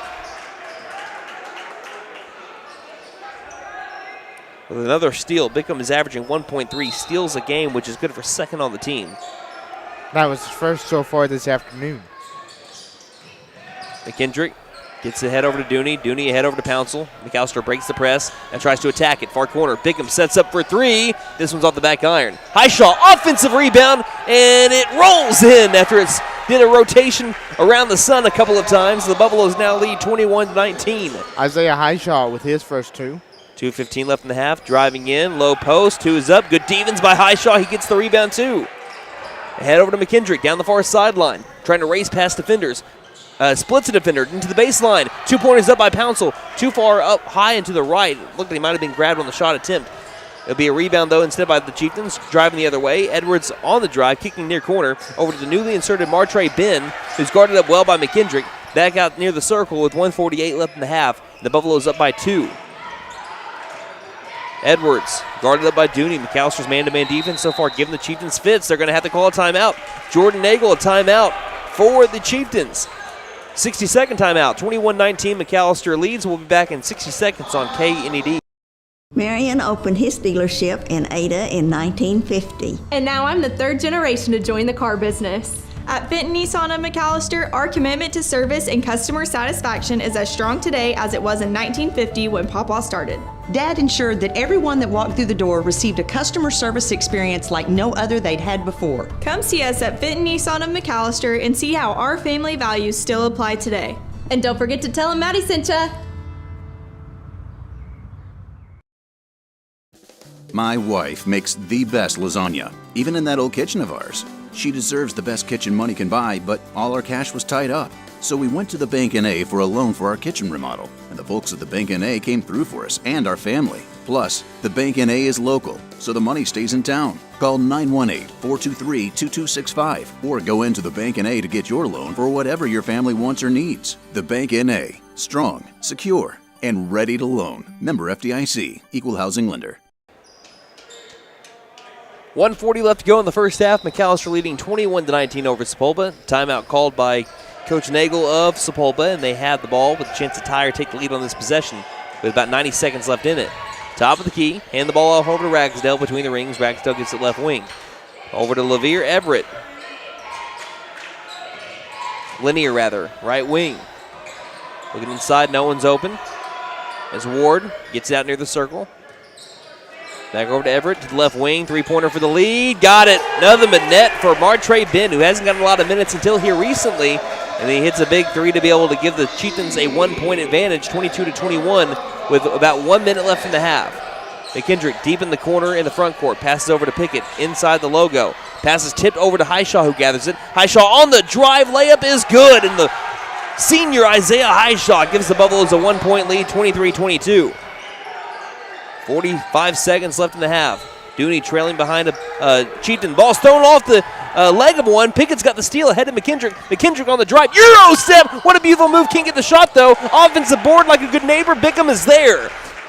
He gets the rebound, cleans up the shot. It's 25-22. 30 seconds left in the half. The Buffaloes on top by 3. Against the number 4 team in 5A4. Driving. 2 is up. Good defense by Pickett. Missed shot. Ball's on the deck. Offensive rebound by the Chieftains. A second chance here. Top of the key. Ragsdale for 3. Tie game. Nails it from straight away, and it's 25-25. 10 seconds left in the half. Pickett around a defender. To the right wing over to Bickham. 5 seconds. 4 seconds. Bickham on the drive. 3 seconds. Drew contact, and there'll be a foul called on the Chieftains with 1.9 on the clock.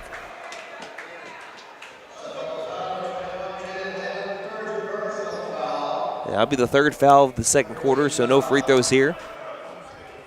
Chance of the buzzer beater here for the Buffaloes if they can get a good inbound here. Coach Dooney trying to direct where he wants his players to be. Highshaw will inbound. Highshaw looks, feeds to McKendrick. Left wing 3 at the buzzer. Got it! Painted gold! Devontre McKendrick. Emphasis on the tray. 28-25. McAlester with a 3-point lead going to halftime. We'll take a break and recap it when we come back. You're listening to McAlester Basketball here on KNED. If you're in the market for a new vehicle, you know they're hard to come by. Well, Patriot Chrysler Dodge Jeep and Ram in McAlester is a step ahead of the game. We are Southeast Oklahoma's #1 pre-owned dealer because we went out and found the best low-mileage pre-owned vehicles available. Fully loaded Mercedes, BMW, Lincoln, Lexus, Chrysler, Dodge, Ram, Chevy, you name it, it's on the lot. And financing is available. So come by Patriot today. Since 1952, W.E. Alford Propane has been your source for propane and petroleum products, both residential and commercial. W.E. Alford Propane serves eastern and southeastern Oklahoma with locations in the Eufaula area, McAlester, Shakota, Wilburton, Hartshorn, and Muskogee, just to name a few. If you need propane or petroleum products, there's only one number to call, 918-423-3121. Call today. W.E. Alford Propane, serving the area for 70 years. Honda ATVs and side-by-sides have a rock-solid reputation, and now you can upgrade your adventure with incredible deals on Honda accessories. For a limited time, buy select new Honda ATVs and get up to $300 in free accessories. Just head to Vickers Power Sports at 1904 South Main. Honda accessory rebate offer is valid with purchase of new and unregistered 2024 and prior ATV, Pioneer, and Talon models. Check with participating Honda dealers for complete details. The tax time saving sale begins now at Vickers Furniture. Come in today and save up to 50% on all sofas, beds, recliners, tables, and accessories. Right now, there's no credit check, financing for 100 days, same as cash, and 12 months financing for qualified buyers. The tax time sale going on now at Vickers Furniture, 2nd and Wyandotte, McAlester. Vickers Furniture, we're right here with you. Hey guys, it's Sam from Sam Wampler's Freedom Ford here in McAlester. We understand how busy we all are these days. It's hard to find time just to get your vehicle serviced, and we are proud to offer the Freedom Express. We can either pick up your vehicle and bring it back when we finish, or for lighter maintenance, we can send our mobile service techs to you. We can do all this with almost all makes and models. I know life gets busy, so I hope this helps. Come see us here at Sam Wampler's Freedom Ford in beautiful McAlester and let us make it happen for you.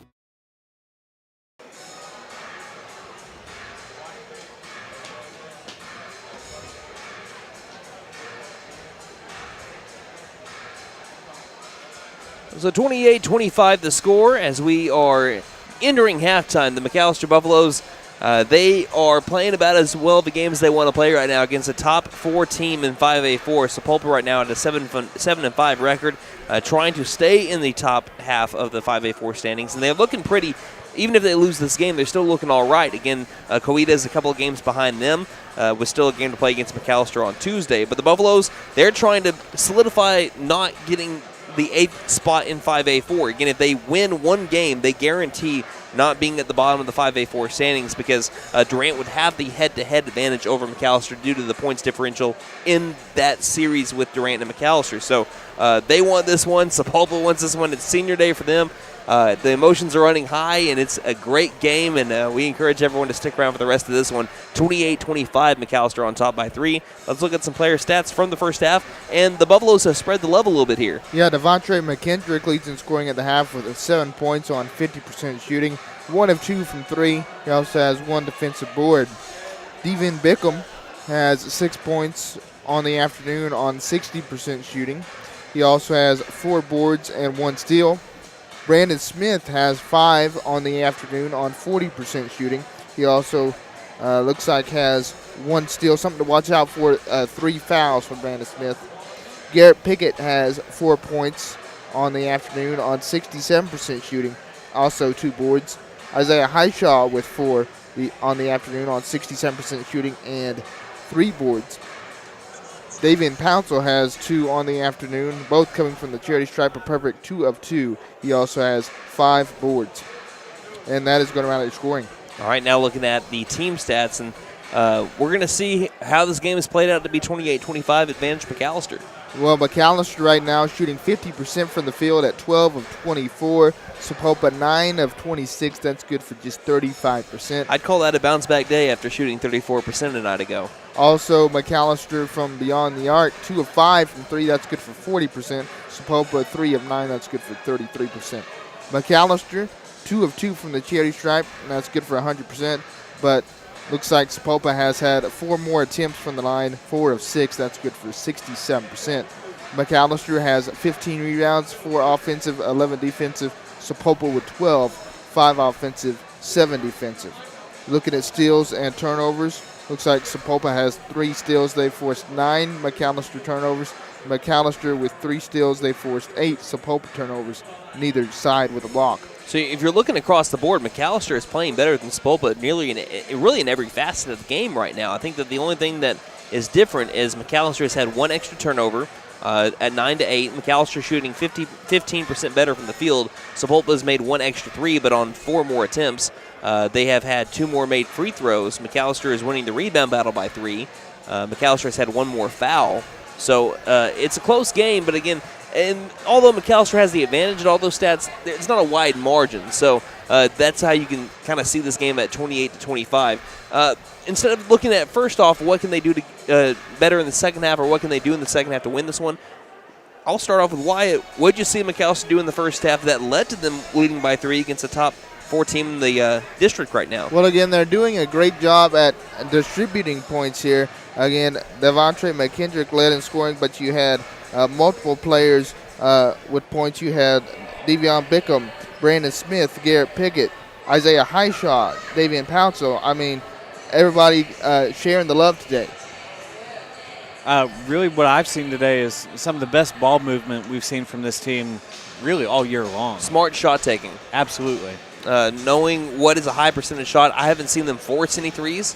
I think that every shot that they've taken has been, I would say, well calculated, but open. That's really what it's been. A high percentage shot each time that they've taken an attempt. Even if it was the 3, they've been high percentage 3 attempts that McAllister's been taking today.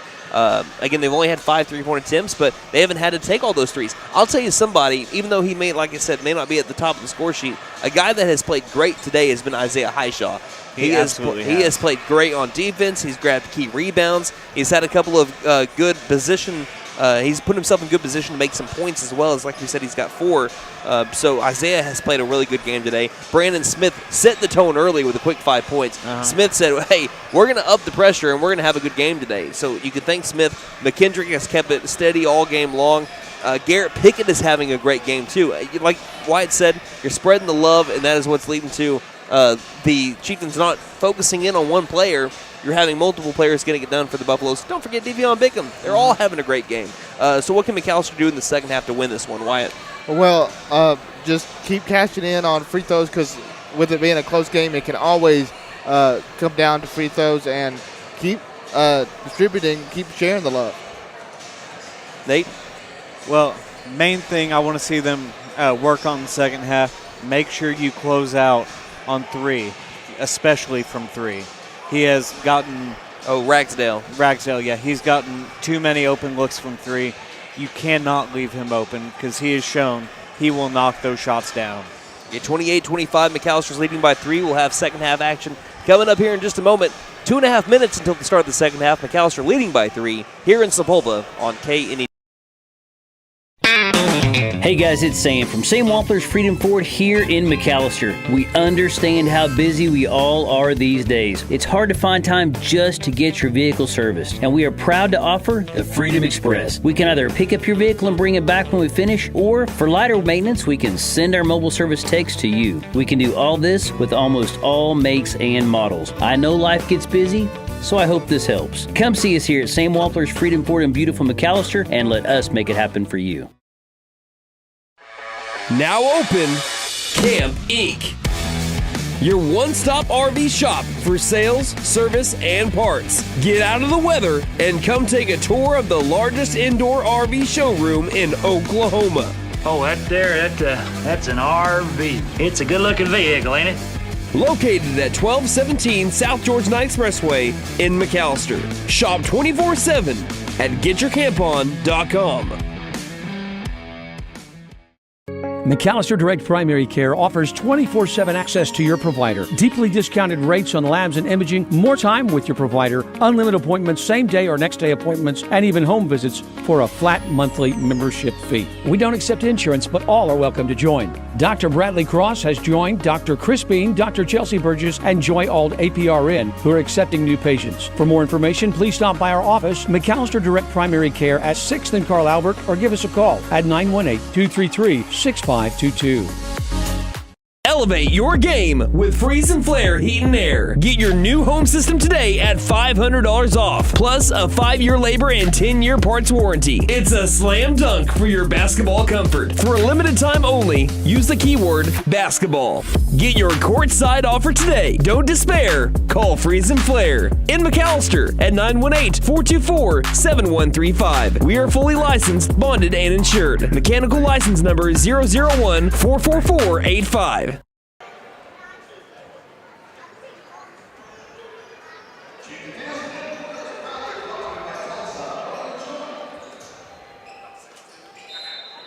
We're flipping sides now. McAlester leading at halftime, 28-25 over Sapulpa. It's Alex Dooney, Devontre McKendrick, Davian Pouncil, Devion Bickham, and Mr. Brandon Smith on the floor for the McAlester Buffaloes. Ragsdale gets an open three to be able to begin the second half, and it rims out.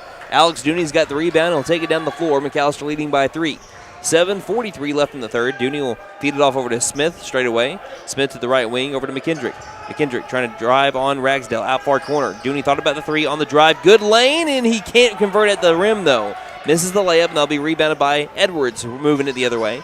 Into the paint, lost the ball in the handle. It's going to be ripped away. Bickham's got the steal. Bickham head over to Smith. 1-on-2 in transition. Smith couldn't handle the dribble. Now he drives in instead. Goes up with a reverse layup. Can't get the bounce. And that's a missed opportunity there for the McAlester Buffaloes. Just on a mishandle on the attempted pass. And the Sapulpa Chieftains survived that sequence of events. Zach Lewis right front court. Hands the ball off over to Edwards. Edwards on the drive. Overhead pass to the far corner. Wide open threes on the way. And good. That one by Peyton Bullock. And the senior makes it a tie game, 28-28. 1 minute into the third quarter. McKendrick calling out the plays near the half-court line. See, when McAlster's playing like this is what I'm trying to say to a lot of people. This is a team that you don't want to play in the regionals when the Buffaloes are playing as well as they've been playing today. They got to keep it up, trying to do it for all 4 quarters today in an attempt at a big-time win. Smith bounce pass over to the right wing. And there'll be whistles here, an official timeout. And now 2 officials are trying to speak about what happened. He didn't make the three. That was an air ball. I think everyone thought it was a made three, including us. Yeah. Yeah. And that's what someone is yelling. We don't have a great view because we're all the way in the corner over here. It looked like it grazed the bottom of the netting. It didn't go through the hoop, but the way that it looked from where we were at looked like it was nothing but net. Okay, we'll take it. Top of the key, Devontre McKendrick. No, he hits the three. Paint it gold. So we trade 1 3 in for another, and the Buffaloes lead 31-25 unless they called that a 2. Nope, there's the 3. This is now 31-25. That was a weird sequence. Everyone was fooled. Everyone thought it was a 3 until the officials got together and talked about it. Lewis does get a 2 back, though, and it makes it 31-27. That had to be like an optical illusion. That was wild. Someone's like, I heard from McAllister's fan base on the other side, he airballed it.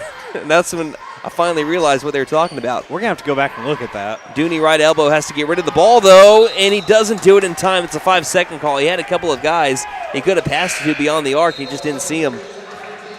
So gives the ball back over to the Chieftains. McAlester leading by 4, though, still. 5:45 left in the third. Devontre, though, has now gotten into double digits. He's at 10 points leading the way for the black and gold. 5:40 remaining in the third.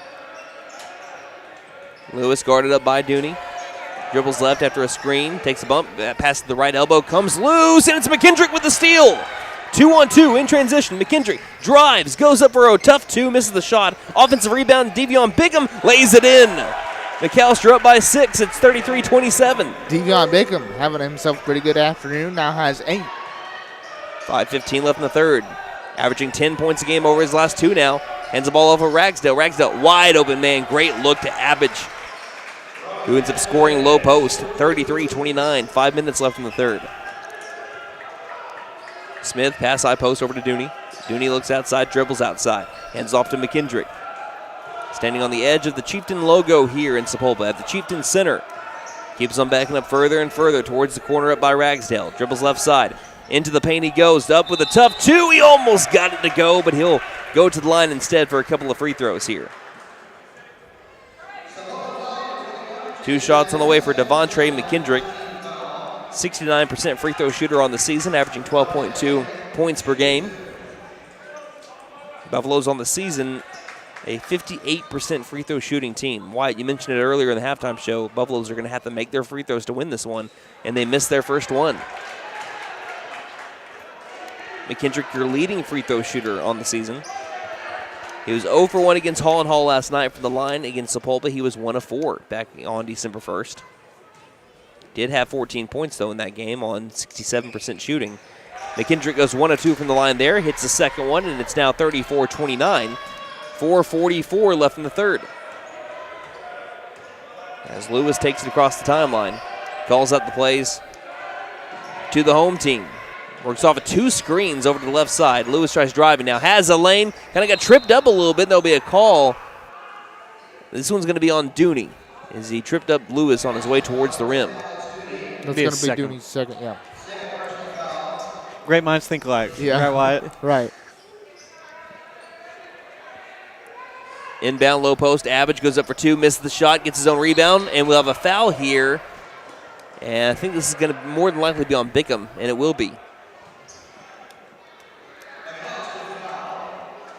That will be Bickham's second personal, team foul number 2 on McAlester. 2 free throws here for Roman Abbage.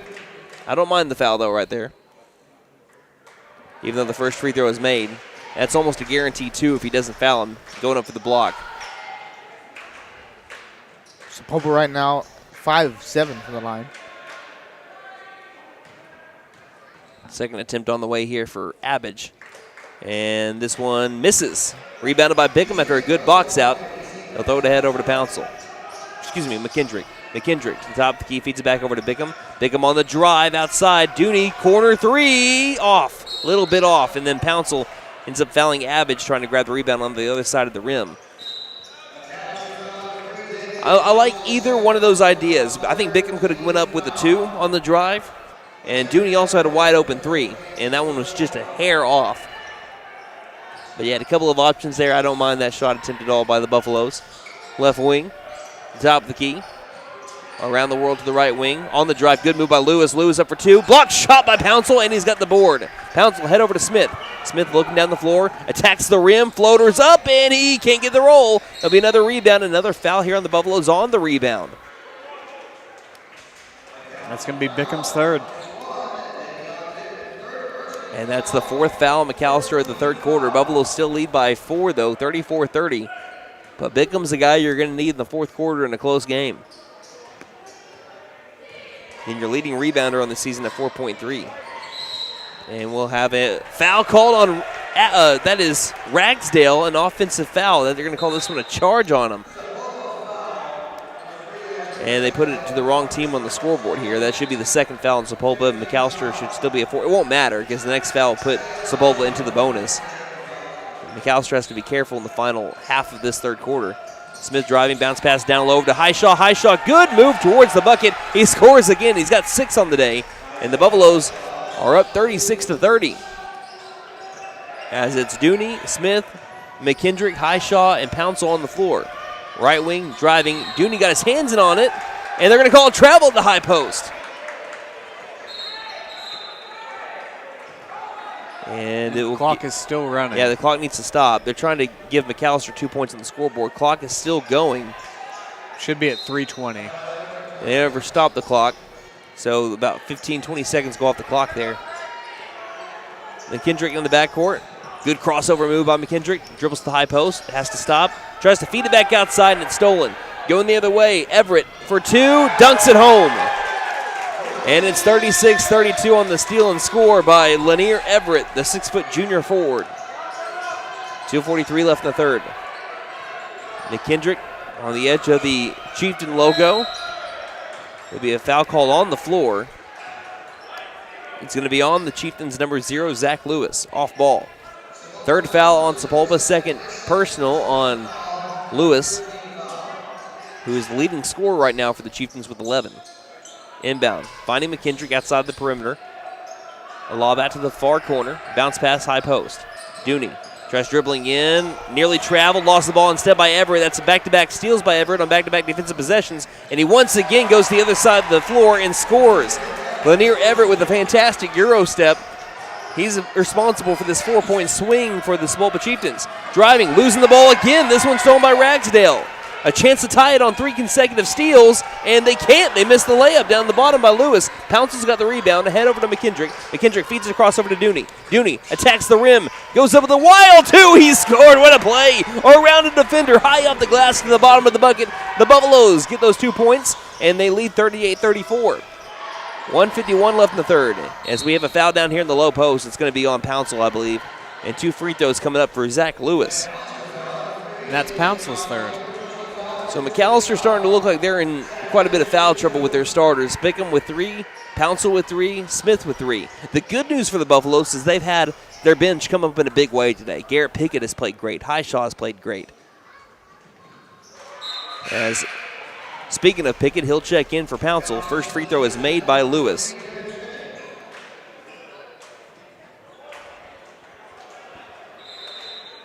And also into the game, Peyton Bullock, who hit a big 3 earlier in the quarter. Sapulpa trying to make this a 2-point game if Lewis can convert at the line. Free throws up by the southpaw. Left that one short. Rebounded by Dooney, all alone in the paint. 3-point game, McAlester leads. They've controlled the majority of this game, although it hasn't been by a lot of points. Left front court, Highshaw, double team, dribbles past both of them, attacks the rim, feeds it back outside to McKendrick. McKendrick is fouled in the near corner by Edwards. And I think Coach Dooney's trying to tell Highshaw there, hey, you could have gone up with that one too. But again, he's looking for the open 3. He thought that defender was going to crash down on him, and McKendrick, your leading 3-point shooter, had a chance of that in the corner. As we lob it out over to Pickett, left wing, to Highshaw, right wing. Highshaw on the drive, stopping inside the paint, back outside. Dooney thought about the left wing 3. He'll hand it back off over to McKendrick. McKendrick back off over to Smith, takes the downtown 3, paint it cold. Brandon Smith stares down his defender after he nails the 3. It's 41-35, McAlester with a 6-point advantage. Time for their largest lead of the game. Now with 2 made 3-pointers, has 8 points. Smith nearly got a steal. He ripped it away. We're going to be having a tie ball here. It'll be, again, I don't have a possession arrow in my line of sight. It'll be McAlester It'll ball. be McAlester ball. Brandon Smith gets the steal here. That was his second. Harris checks in for Alex Dooney. 1:06 left in the third. Buffaloes leading 41-35. Harris will inbound to McKendrick. Smith also takes a seat so that he doesn't get in foul trouble in the final minute of the third quarter, and he's playing with 3 at the time. Right wing over to Pouncil. Pouncil to Highshaw. Highshaw off a screen by Pickett. Double teamed. Back pedals. Bounces it back over to McKendrick. 45 seconds. McKendrick on the drive. Low post. Can't get the bounce. Rebounded by Everett. Everett threw it towards the corner, taken back as we have Highshaw down on the ground, and he's hurt on the other side of the half-court line, trying to get himself back up. But he's hurt quite a bit, and we have a near-corner 3 that's drained on the other side by Chase Ward. But holding the top of his head right now is Isaiah Highshaw. He took an elbow to the forehead, and they've got a towel on him over here. And he's pressing it up against his forehead. Again, I hope everything's all right here with Isaiah Highshaw. Again, he went down to the floor, and I think he's bleeding a little bit too if they have that towel on him.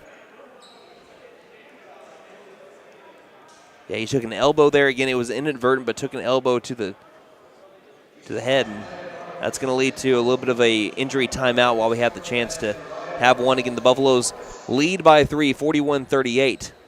Final 32 seconds left in the third quarter. We'll take a break and be back here on KNED.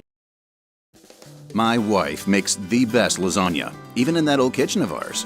She deserves the best kitchen money can buy, but all our cash was tied up. So we went to the Bank N.A. for a loan for our kitchen remodel, and the folks at the Bank N.A. came through for us and our family. Plus, the Bank N.A. is local, so the money stays in town. Call 918-423-2265 or go into the Bank N.A. to get your loan for whatever your family wants or needs. The Bank N.A. Strong, secure, and ready to loan. Member FDIC, Equal Housing Lender. Marion opened his dealership in Ada in 1950. And now I'm the 3rd generation to join the car business. At Benton Nissan of McAlester, our commitment to service and customer satisfaction is as strong today as it was in 1950 when Papa started.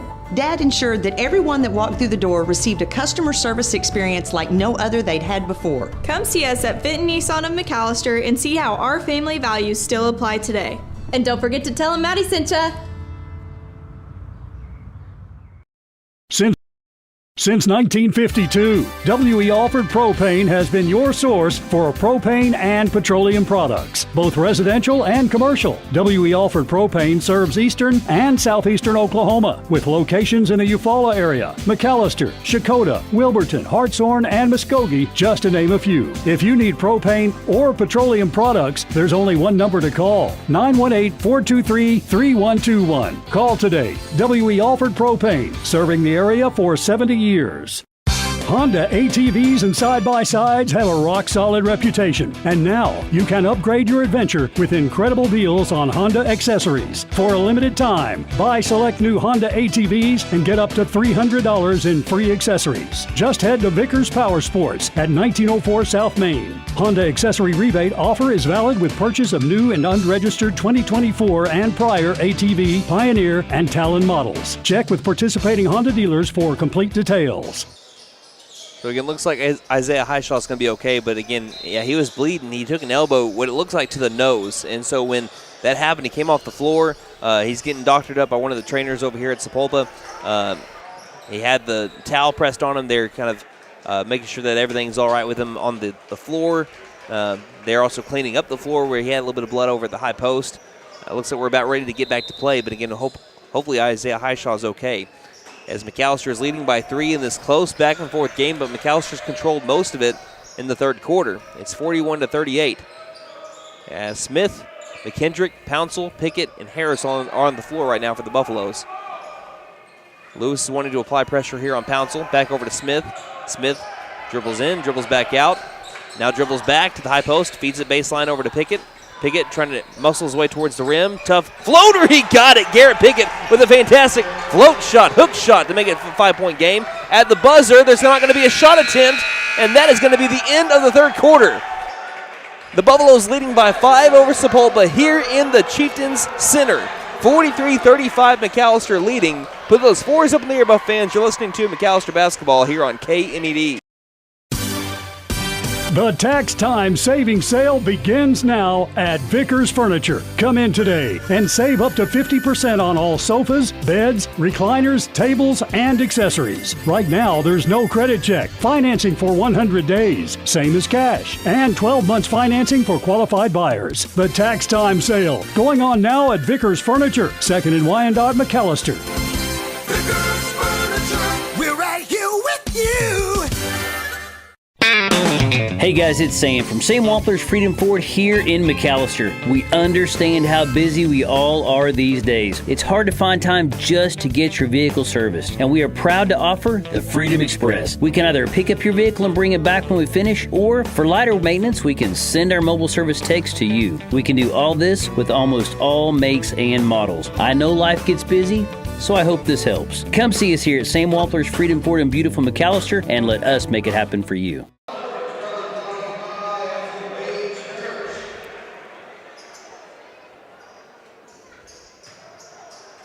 Buffaloes with a 5-point lead on a team that defeated them back in December by 14. We head to the fourth quarter, 43-38. Can McAlester hold the lead for the final 8 minutes? We're about to find out, trying to break this losing streak. Lewis to the far corner, Ragsdale for 3. Ragsdale left it short, rebounded by McKendrick. McKendrick ahead over to Smith. Smith one-on-one towards the basket, got it! Brandon Smith falling to the floor, makes the shot. The Buffaloes with their largest lead of the game, 48-38. Near corner, Edwards looked like he might have traveled. Throws it inside. It's going to be tipped by a Buffalo out of bounds. And he'll stay with the Chieftains with 7:36 left to go in the contest. McAlester up by 7. Brandon Smith, though, having himself a great afternoon, has 10 points on 50% shooting. Lewis directing traffic will lob it out over to Edwards, left front court. It'll be Harris guarding him outside the perimeter. Driving in is Edwards. Edwards for 2. Got it. Bounced around the iron for a little bit, then fell. And it's a 5-point McAlester lead. 7:22 left in the game. McKendrick lobs it across the half-court line over to Pickett. Pickett into the low post. Harris draws contact, left it short. He looked like he was hit there a little bit there, but it's going to be a missed shot. And a rebound here by the Chieftains. Trying to inch back a little bit closer. Left wing driving. Lewis for 2. He got it, and it's a one-possession game all of a sudden. They have scored a quick 4 points in a row to begin the fourth quarter. McAlester up by 3. 6:50 left. Near corner, Bickham. Bickham feeds it baseline, now inside over to Harris. Harris has his shot blocked. Offensive rebound, Smith can't get it to go. Offensive board, Smith again, and he scored. The Brandon Smith show on that possession. McAlester up by 5 again, 47-42. He would not be denied. Bickham never had his footing as he went to go guard a Chieftain. The shot is missed, though, and we have a foul off ball. It's going to be on the rebound, number 30, Roman Abich with the foul. First foul by the Chieftains in the fourth quarter. For Abich, that's his second personal. Buffalo's up 47-42. As Harris checks out, we've got Pouncil, McKendrick, Smith, and Pickett in. I don't see a fifth player. There's Bickham. Oh, Bickham was tying his shoe. He was kind of lost in the crowd there. 42-47. McAlester up by 5. Pass over to Pickett near the half-court line. The far corner, McKendrick. McKendrick pulls up for 3. Painted gold! Devontre McKendrick with another 3. And the Buffaloes, with their largest lead of the game, they lead by 8. Near corner, Lewis inside over for Abbage. Abbage double-teamed. Looks for someone. Finds someone inside. Floater is up. Meat left it short. There will be another offensive rebound by the shooter. That's Jaden Lanham. Lanham trying to work his way back towards the paint, and we're going to be having a offensive foul here on Jaden Lanham. Was waiting on the call on the baseline. Came from the near sideline. Timeout called by Sapulpa. McAlester leading by 8 and feeling good. 50-42. Buffaloes lead. 5:55 left in the game here on KNED. Hey guys, it's Sam from Sam Wampler's Freedom Ford here in McAlester. We understand how busy we all are these days. It's hard to find time just to get your vehicle serviced, and we are proud to offer the Freedom Express. We can either pick up your vehicle and bring it back when we finish, or for lighter maintenance, we can send our mobile service techs to you. We can do all this with almost all makes and models. I know life gets busy, so I hope this helps. Come see us here at Sam Wampler's Freedom Ford in beautiful McAlester and let us make it happen for you.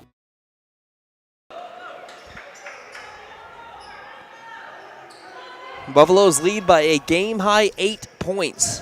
They have not trailed in the second half, and they're trying to close this out. They have 5 minutes and 55 seconds to do so. Can McAlester hold on? Pass the top to Key Pickett. Pickett inside to Bickham. Bickham low post. He got it, and the foul! Devion Bickham. He shoots, he scores right this way. Mr. Bickham to the charity stripe, and McAlster's up double digits. Bickham's got 10 right now, trying for 11.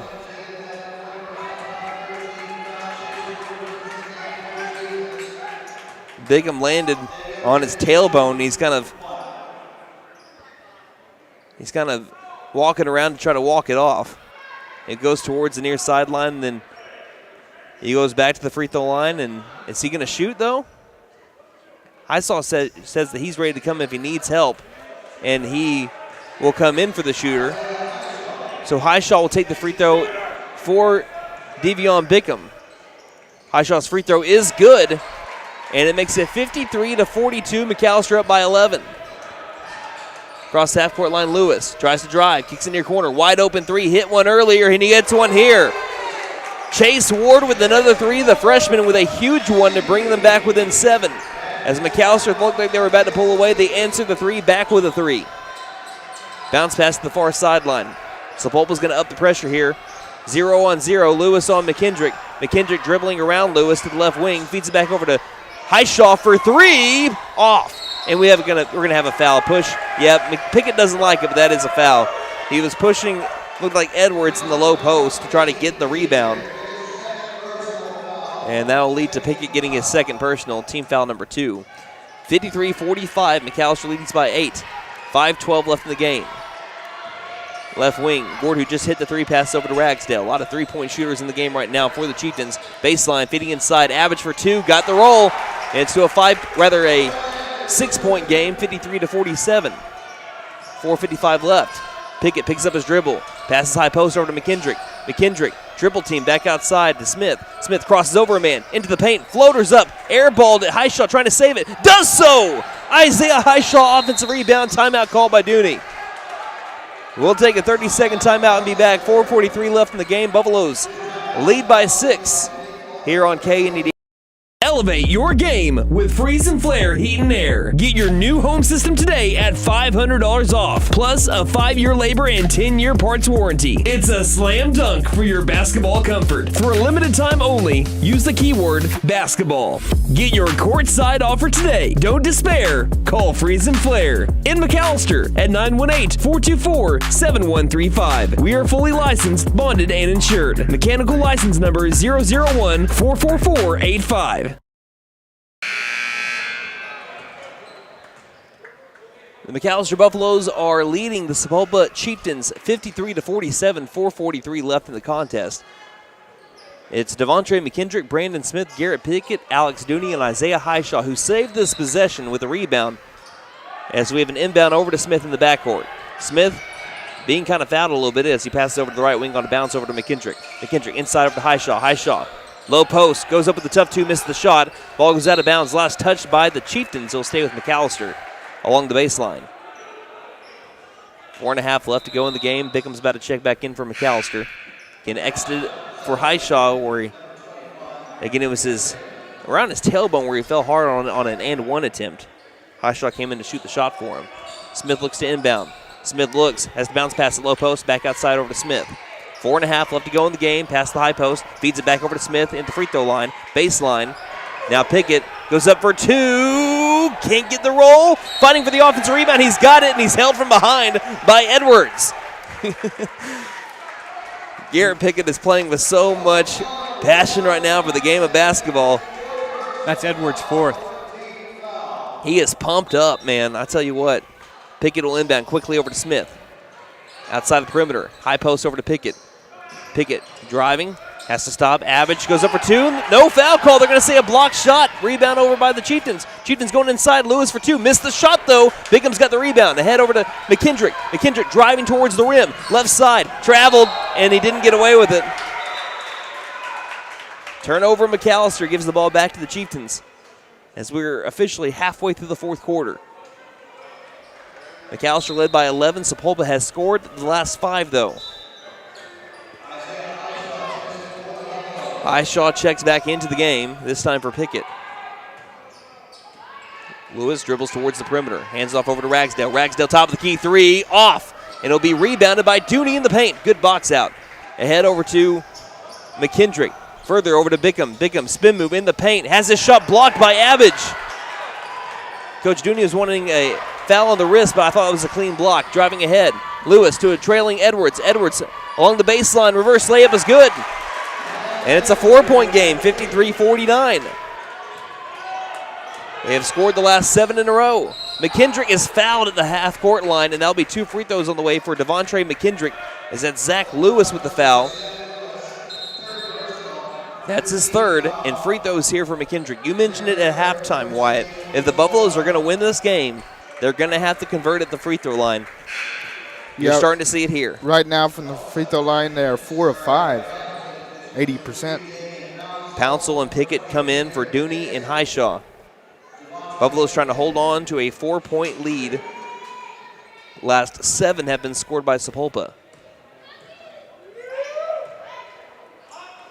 McKendrick's first free throw. Good. 54-49. That breaks that 7-0 run. 3:24 left in the contest.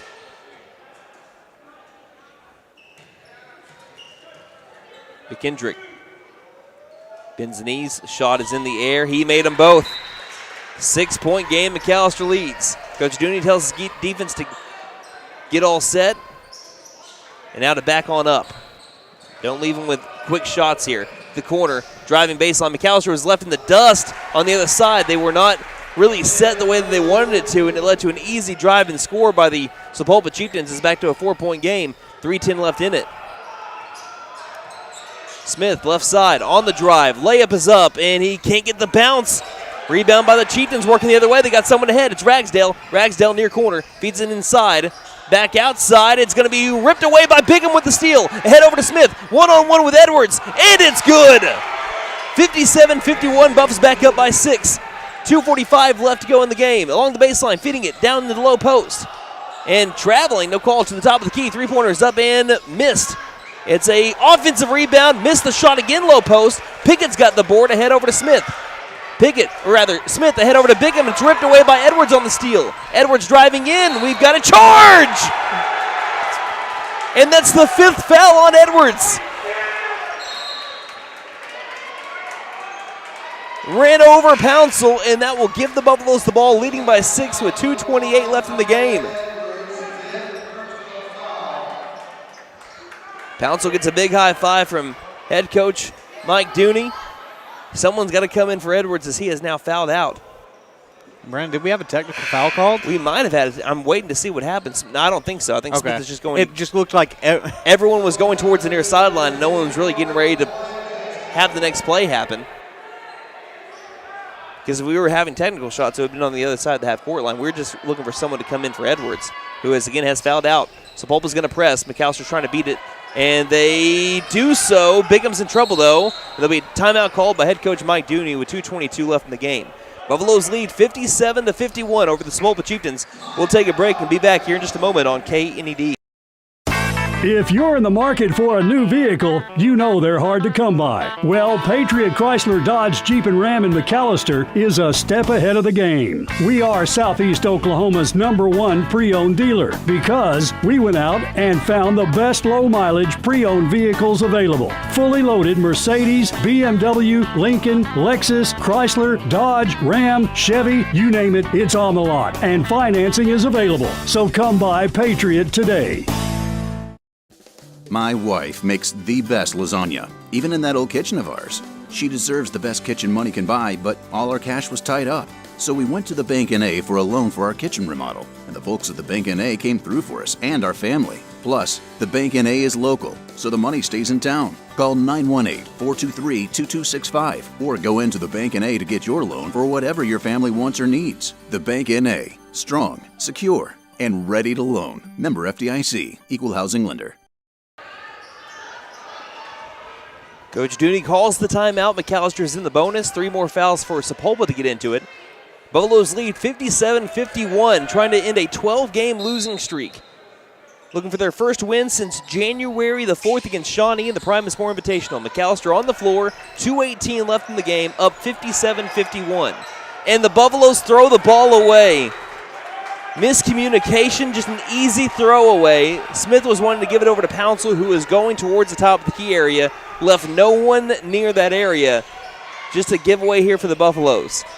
Lewis tries to take advantage of it. Takes a bump inside the paint, goes and scores anyway. And it's a 4-point game. They take advantage of the turnover by McAllister. Trying to get another one here as McAllister's in the backcourt. McKendrick gets it, dribbles to the left wing, attacks to the high post, outside far corner. 3-pointers up by Smith, off. We have a rebound here by the Chieftains with 1:45 left in the game. Lewis down the floor. Lewis past Pickett for the 2. Got it, and it's a 2-point game. 57-55. Coach Dooney's trying to tell his offense to slow it down. We're into the final 90 seconds of play. Ahead over to Pouncil. Pouncil back over to Smith, half-court line. Again, McAllister's in the bonus. Time is on their side. Take it back over to Smith. 1:22 left. Over to McKendrick. Ball's knocked out of bounds. Just got to have smart passes on this possession. 2-point McAllister lead here against the number 4 team in 5A4. Bounce pass. Smith in the corner of the front court. Picks up his dribble. Passing over to Bickham in the circle. Bickham throws it nearly away. It's thrown away. He was looking for Pouncil, and it's tipped out of bounds after it was, I believe, McKendrick and Everett fighting for it, and a chance for Sapulpa to tie or take the lead after they were down by 6 just a moment ago, down by 2 with about a minute left in the contest. Lewis, he's done it himself. Does he do it again? Throws it out left wing to the far corner. Lewis driving inside. Back out. Ragsdale for the lead. Got it. Sapulpa takes the lead, 58-57. 45 seconds left in the contest. Ragsdale, the senior, here on senior day, extends now what is a 7-0 run. 33 seconds left. Driving in, McKendrick. Wild 2 is missed. Rebounded by Ragsdale. And McAllister's got to start fouling. Lewis, 23 seconds. Across the half-court line, playing keep away to the corner. Thought about the 3. And a foul called in the corner with 18 seconds left. Ragsdale might have just sent McAllister home.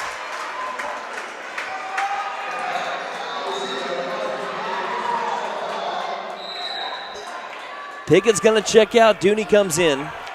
And a timeout is going to be called. We'll take that timeout.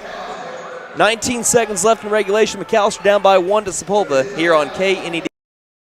Marion opened his dealership in Ada in 1950. And now I'm the 3rd generation to join the car business. At Benton Nissan of McAlester, our commitment to service and customer satisfaction is as strong today as it was in 1950 when Papa started. Dad ensured that everyone that walked through the door received a customer service experience like no other they'd had before. Come see us at Benton Nissan of McAlester and see how our family values still apply today. And don't forget to tell them Maddie sent ya.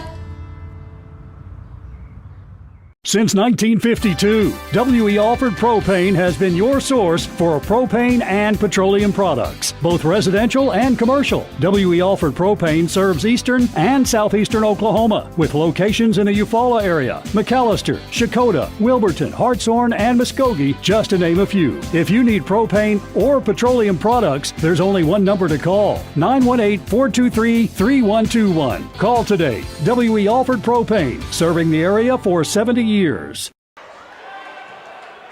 McAlester was leading by 6 with under 2 minutes left in regulation. A 7-0 run, that the latest scoring in that run, a three-pointer by the senior Isaac Ragsdale on senior day, has given Sapulpa a 58-57 lead. And McAlester has got to foul with 17 seconds left. You got to get on Lewis. They throw it to an open man in the corner. You got to start fouling. Over to Lewis. Lewis is going to be fouled by Smith with 11 seconds, but a good 7 seconds went off the clock there on that possession.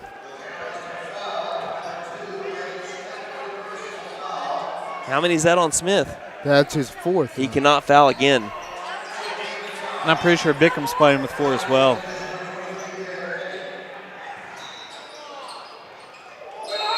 As we have a hold by Pickett before an inbound, but that's not a bad idea. I mean, you're going to want to foul anyway. If you can't get the steal on the inbound, you're going to want to foul in the first place. So Pickett, is that the 5th foul? Because we have nothing but a video on the scoreboard right now. I think it is the 5th foul, which would mean that that's going to be number 30, Roman Abbott, to the free throw line for 2 attempts here with 11 seconds left. Even if he makes both of them, it's still a one-possession game. No one down low to rebound for Abbott at the moment.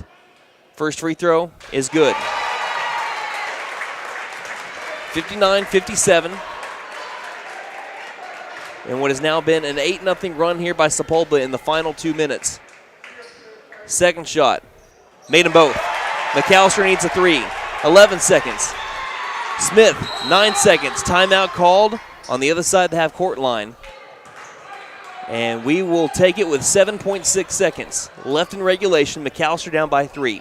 60-57. We'll be back in 30 seconds here on KNED. Honda ATVs and side-by-sides have a rock-solid reputation. And now you can upgrade your adventure with incredible deals on Honda accessories. For a limited time, buy select new Honda ATVs and get up to $300 in free accessories. Just head to Vickers Power Sports at 1904 South Main. Honda accessory rebate offer is valid with purchase of new and unregistered 2024 and prior ATV, Pioneer, and Talon models. Check with participating Honda dealers for complete details.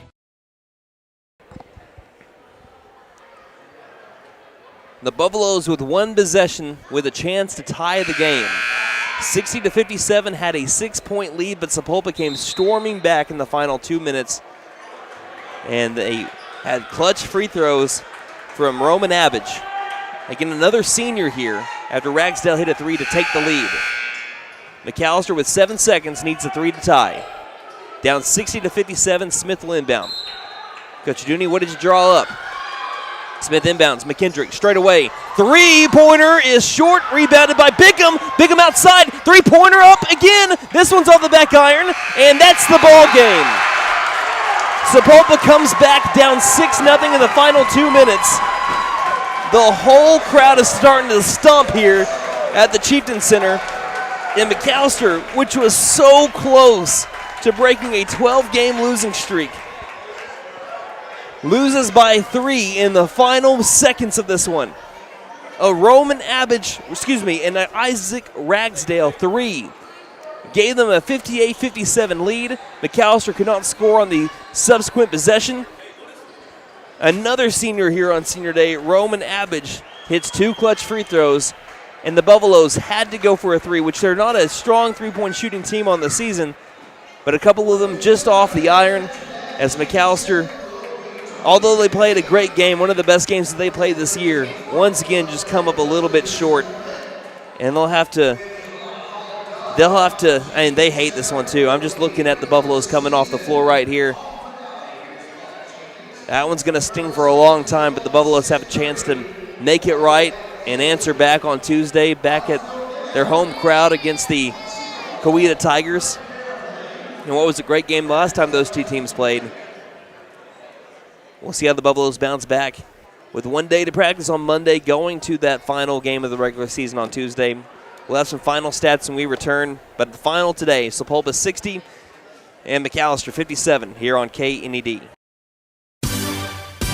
The tax time saving sale begins now at Vickers Furniture. Come in today and save up to 50% on all sofas, beds, recliners, tables, and accessories. Right now, there's no credit check, financing for 100 days, same as cash, and 12 months financing for qualified buyers. The tax time sale going on now at Vickers Furniture, 2nd and Wyandotte, McAlester.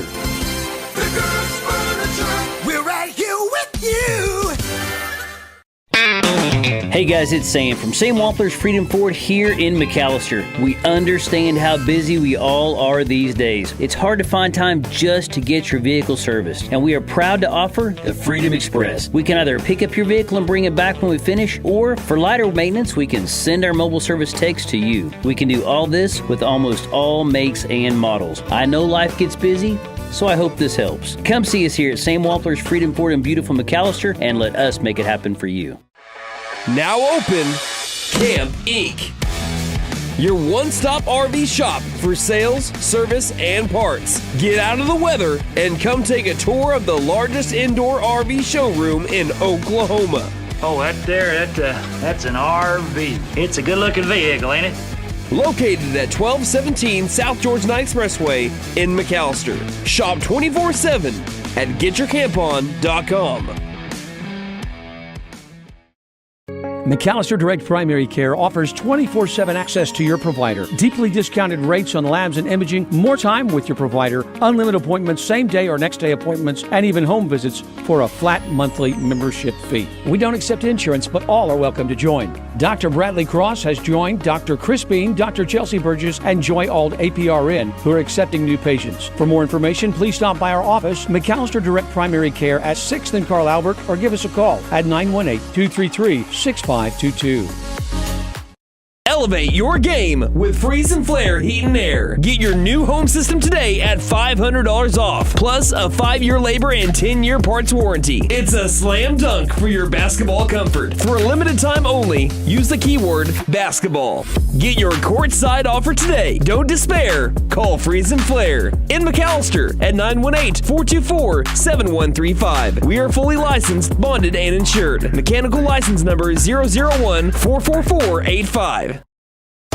If you're in the market for a new vehicle, you know they're hard to come by. Well, Patriot Chrysler Dodge Jeep and Ram in McAlester is a step ahead of the game. We are Southeast Oklahoma's #1 pre-owned dealer because we went out and found the best low-mileage pre-owned vehicles available. Fully loaded Mercedes, BMW, Lincoln, Lexus, Chrysler, Dodge, Ram, Chevy, you name it, it's on the lot. And financing is available. So come by Patriot today.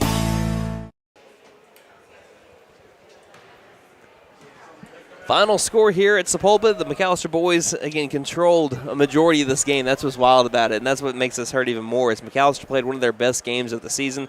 They scored 57 points, and once again, we told you if Sapulpa, every game that they lost this year, they've scored 55 or under, and they scored their final, 9 points in the final 2 minutes. McAlester held them under that 55 mark until, that's what's wild, until the 3-ball fell. That 3-ball that was made by Roman Abbage ended up leading to them crossing that 55-point mark, which was also the dagger. McAlester led by 6 with 2 minutes left to go in the contest.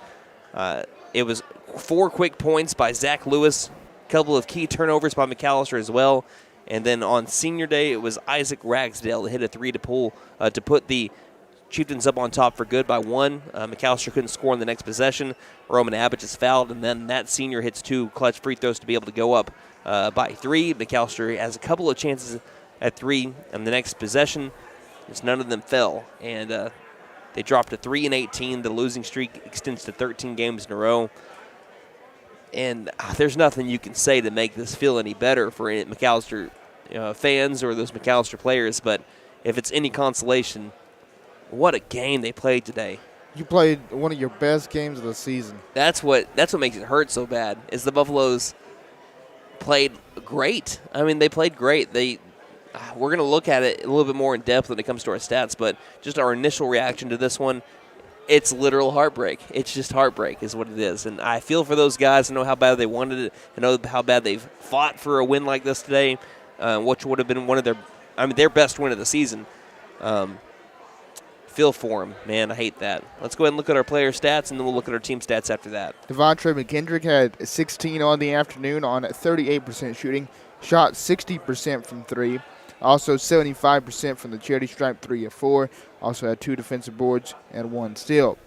Brandon Smith had 14 on 43% shooting, 6 of 14, also had 50% from 3, 2 of 4, and also 2 offensive boards, 2 steals for Brandon Smith. Devion Bickham had 10 points on the afternoon on 56% shooting. He also had 8 boards and 3 steals. Isaiah Highshaw had 7 points on 50% shooting, a perfect 1 of 1 from the free throw line. Also had 4 boards.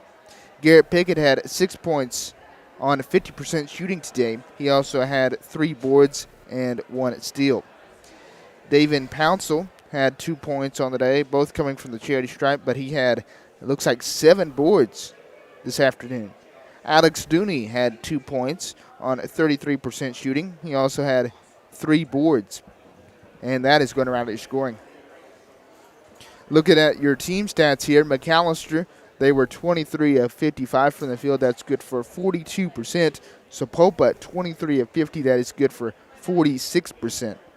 McAlester from beyond the arc, 5 of 13, that's good for 38%. Sapulpa is 6 of 16, that is good for 38%. So both teams the exact same amount from 3. Looking at rebounds, McAlester had 10 offensive boards and 20 defensive boards. That's good for 30 boards overall. Sapulpa had 7 offensive boards and 15 defensive boards. That's good for 22 boards for Sapulpa. McAlester, looking at steals and turnovers, McAlester had 7 steals. They forced 15 Sapulpa turnovers, but Sapulpa with 7 steals, they forced 17 McAlester turnovers. So both teams pretty even as far as turnovers go. McAlester with 1 block, Sapulpa with 2. Diving a little bit deeper into those stats right here. Again, both teams made the exact same amount of shots. Both teams hit 23 shots from the field. McAlester had 5 extra attempts on their 3 extra offensive rebounds. McAlester won the rebound battle by 8. They had 1 less three-pointer made than Sapulpa. That 1 three-pointer was able to be the difference in this game. When you look at it, same amount of shots made, but when it came from the three-point line, McAlester made 5, Sapulpa made 6. It was that difference. Sapulpa also had a couple of extra free throw that were made. McAlester was 6 of 7 from the line. Again, they did the most of their opportunities tonight from the free throw line.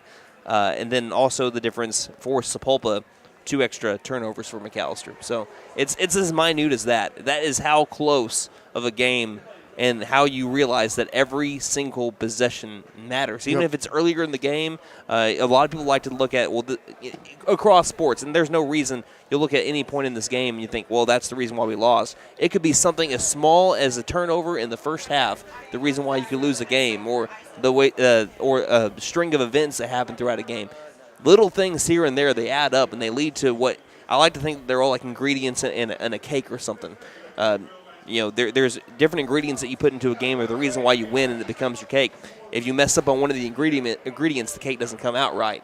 And I don't think the Buffaloes really did anything wrong with the cake. I just think that it didn't. It just still, you feel like you can do everything right. It's almost like a baseball analogy. How a batter, if they get hits 3 out of the 10 times, they're an all-star. Mm-hmm. McAlester pretty much today batted 600 and still lost, which is wild. That means Sapulpa was able to just find it deep in themselves to be able to pull out a victory, and that's a testament to the grit and the determination to not lose here on Senior Day. And Isaac Ragsdale, he hit a three-pointer that he's going to remember for the rest of his life here on Senior Day. And again, kudos to the Sapulpa Chieftains. But my final thoughts before I leave it to you guys, I'm just sick for the kids. I'm sick for McAlester boys. I hate that for them. It's to see how they just played with such emotion and such grit and played so well, and just to be able to come up a little bit short. I hate it for them, but I know that they're gonna hang their head for a little bit, and I don't blame them for doing that. I don't think they have anything to hang their head about, but they're going to do it for a little bit just because of how bad they wanted this one. But I think that if like I said, if it's any consolation, I want to see them use this as motivation going into Tuesday to really get back what they thought they should have won against Quita back a few weeks ago. So I'm excited to see how they bounce back from this, to see how they build off of this, because, like I said, one of the best games they've played all year long. They've been hitting their stride. Even though they have lost these games, they've been hitting their stride lately. They have the 1 or 2 games where they've taken a step back a little bit, but they are starting to hit their stride. They're starting to figure out, again, their identity with this young team, and with some senior leaders on top of that. Again, Isaiah Highshaw played a great game as a senior today. Garrett Pickett, if we're going to talk about seniors, Garrett Pickett played great too. I mean, we had a bunch of players that stepped up big time for McAlester. It was a whole team effort today, but it still just came up a little bit short, and that's a testament with how good McAlester played. That's a testament to how good Sapulpa is. So kudos to Sapulpa, and I'm ready to see the Buffaloes bounce back. Wyatt, I'll let you go, and then Nate will finish us off. All right, just echoing off what you said, man, this one just stings, just heartbreaking. You feel for the kids, but again, avenge this loss, come back Tuesday strong against Quita, and try to win that game. Nate? I mean, I don't know what else can be said that hasn't already been said about that ending. I mean, you saw the way this team played together. This was the best team game. Absolutely. No matter win or loss out of the entire season, this was the best game McAlester has played. And it just is heartbreaking for these seniors, because you saw how much fun they were having when they were up. I think they got up by 11. They got up by 11 at one point in the fourth quarter. And you just saw how much fun and excitement this team had.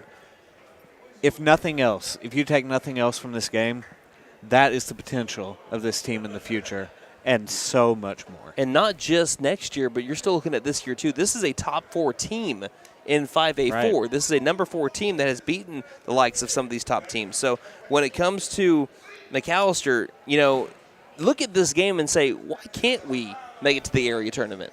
There's no reason. Why can't we? I mean, I know that they are 7th or 8th. I mean, they're right now at 7th, but if they don't beat Quita on Tuesday and Durant loses again, McAlester will be 8th in the 5A4 standings. But, especially this is what helps out McAlester so much. I think that, when you take on a top team in a district, it puts you in a tough spot to be able to, of course, play another day. You have to make a massive upset in the only game that you're playing in the regional tournament to extend your season.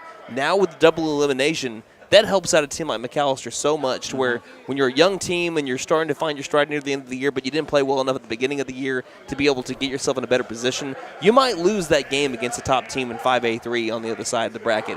But in that next game that you play, which could be against the number 4 or the number 5 team, you just faced a number 4 team today. You can beat a team like that. So it helps out McAlester in their hopes of maybe getting to an area tournament. And if McAlester plays like they do today in the regional tournament, who says that you can't make a run at area this year?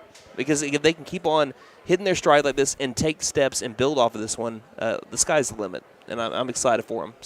But again, hurt for them right now, but excited for them in the future, like you said. Why can you thank our sponsors one final time, and we'll call it a day here? They are Sam Wampler's Freedom Ford, Camp Inc., McAlester Direct Primary Care, Freeze and Flare Heat and Air, Patriot Chrysler Dodge Jeep Ram McAlester, The Bank N.A., Fenton Nissan, W.E. Offered Propane, Vickers Power Sports, and Vickers Furniture. I want to thank you guys so much for putting us on the air today and all season long. And a big thank you to our border operator, Austin Wheat, as well as Nate Brown for his work today on the camera. And thank you, the listener, for spending your Saturday afternoon with us. One final time from the Chieftain Center in Sapulpa, Oklahoma on their senior day. The Buffaloes took a couple of losses, both trying to bounce back on Tuesday against Quita in the season finale. Regular season finale, until Tuesday, when McAlester basketball does wrap up the regular season with revenge on their minds versus Coweta. On behalf of Wyatt Hubbard and myself, this is Brandon Green saying, don't just have a great weekend, have a Buffalo weekend, everybody.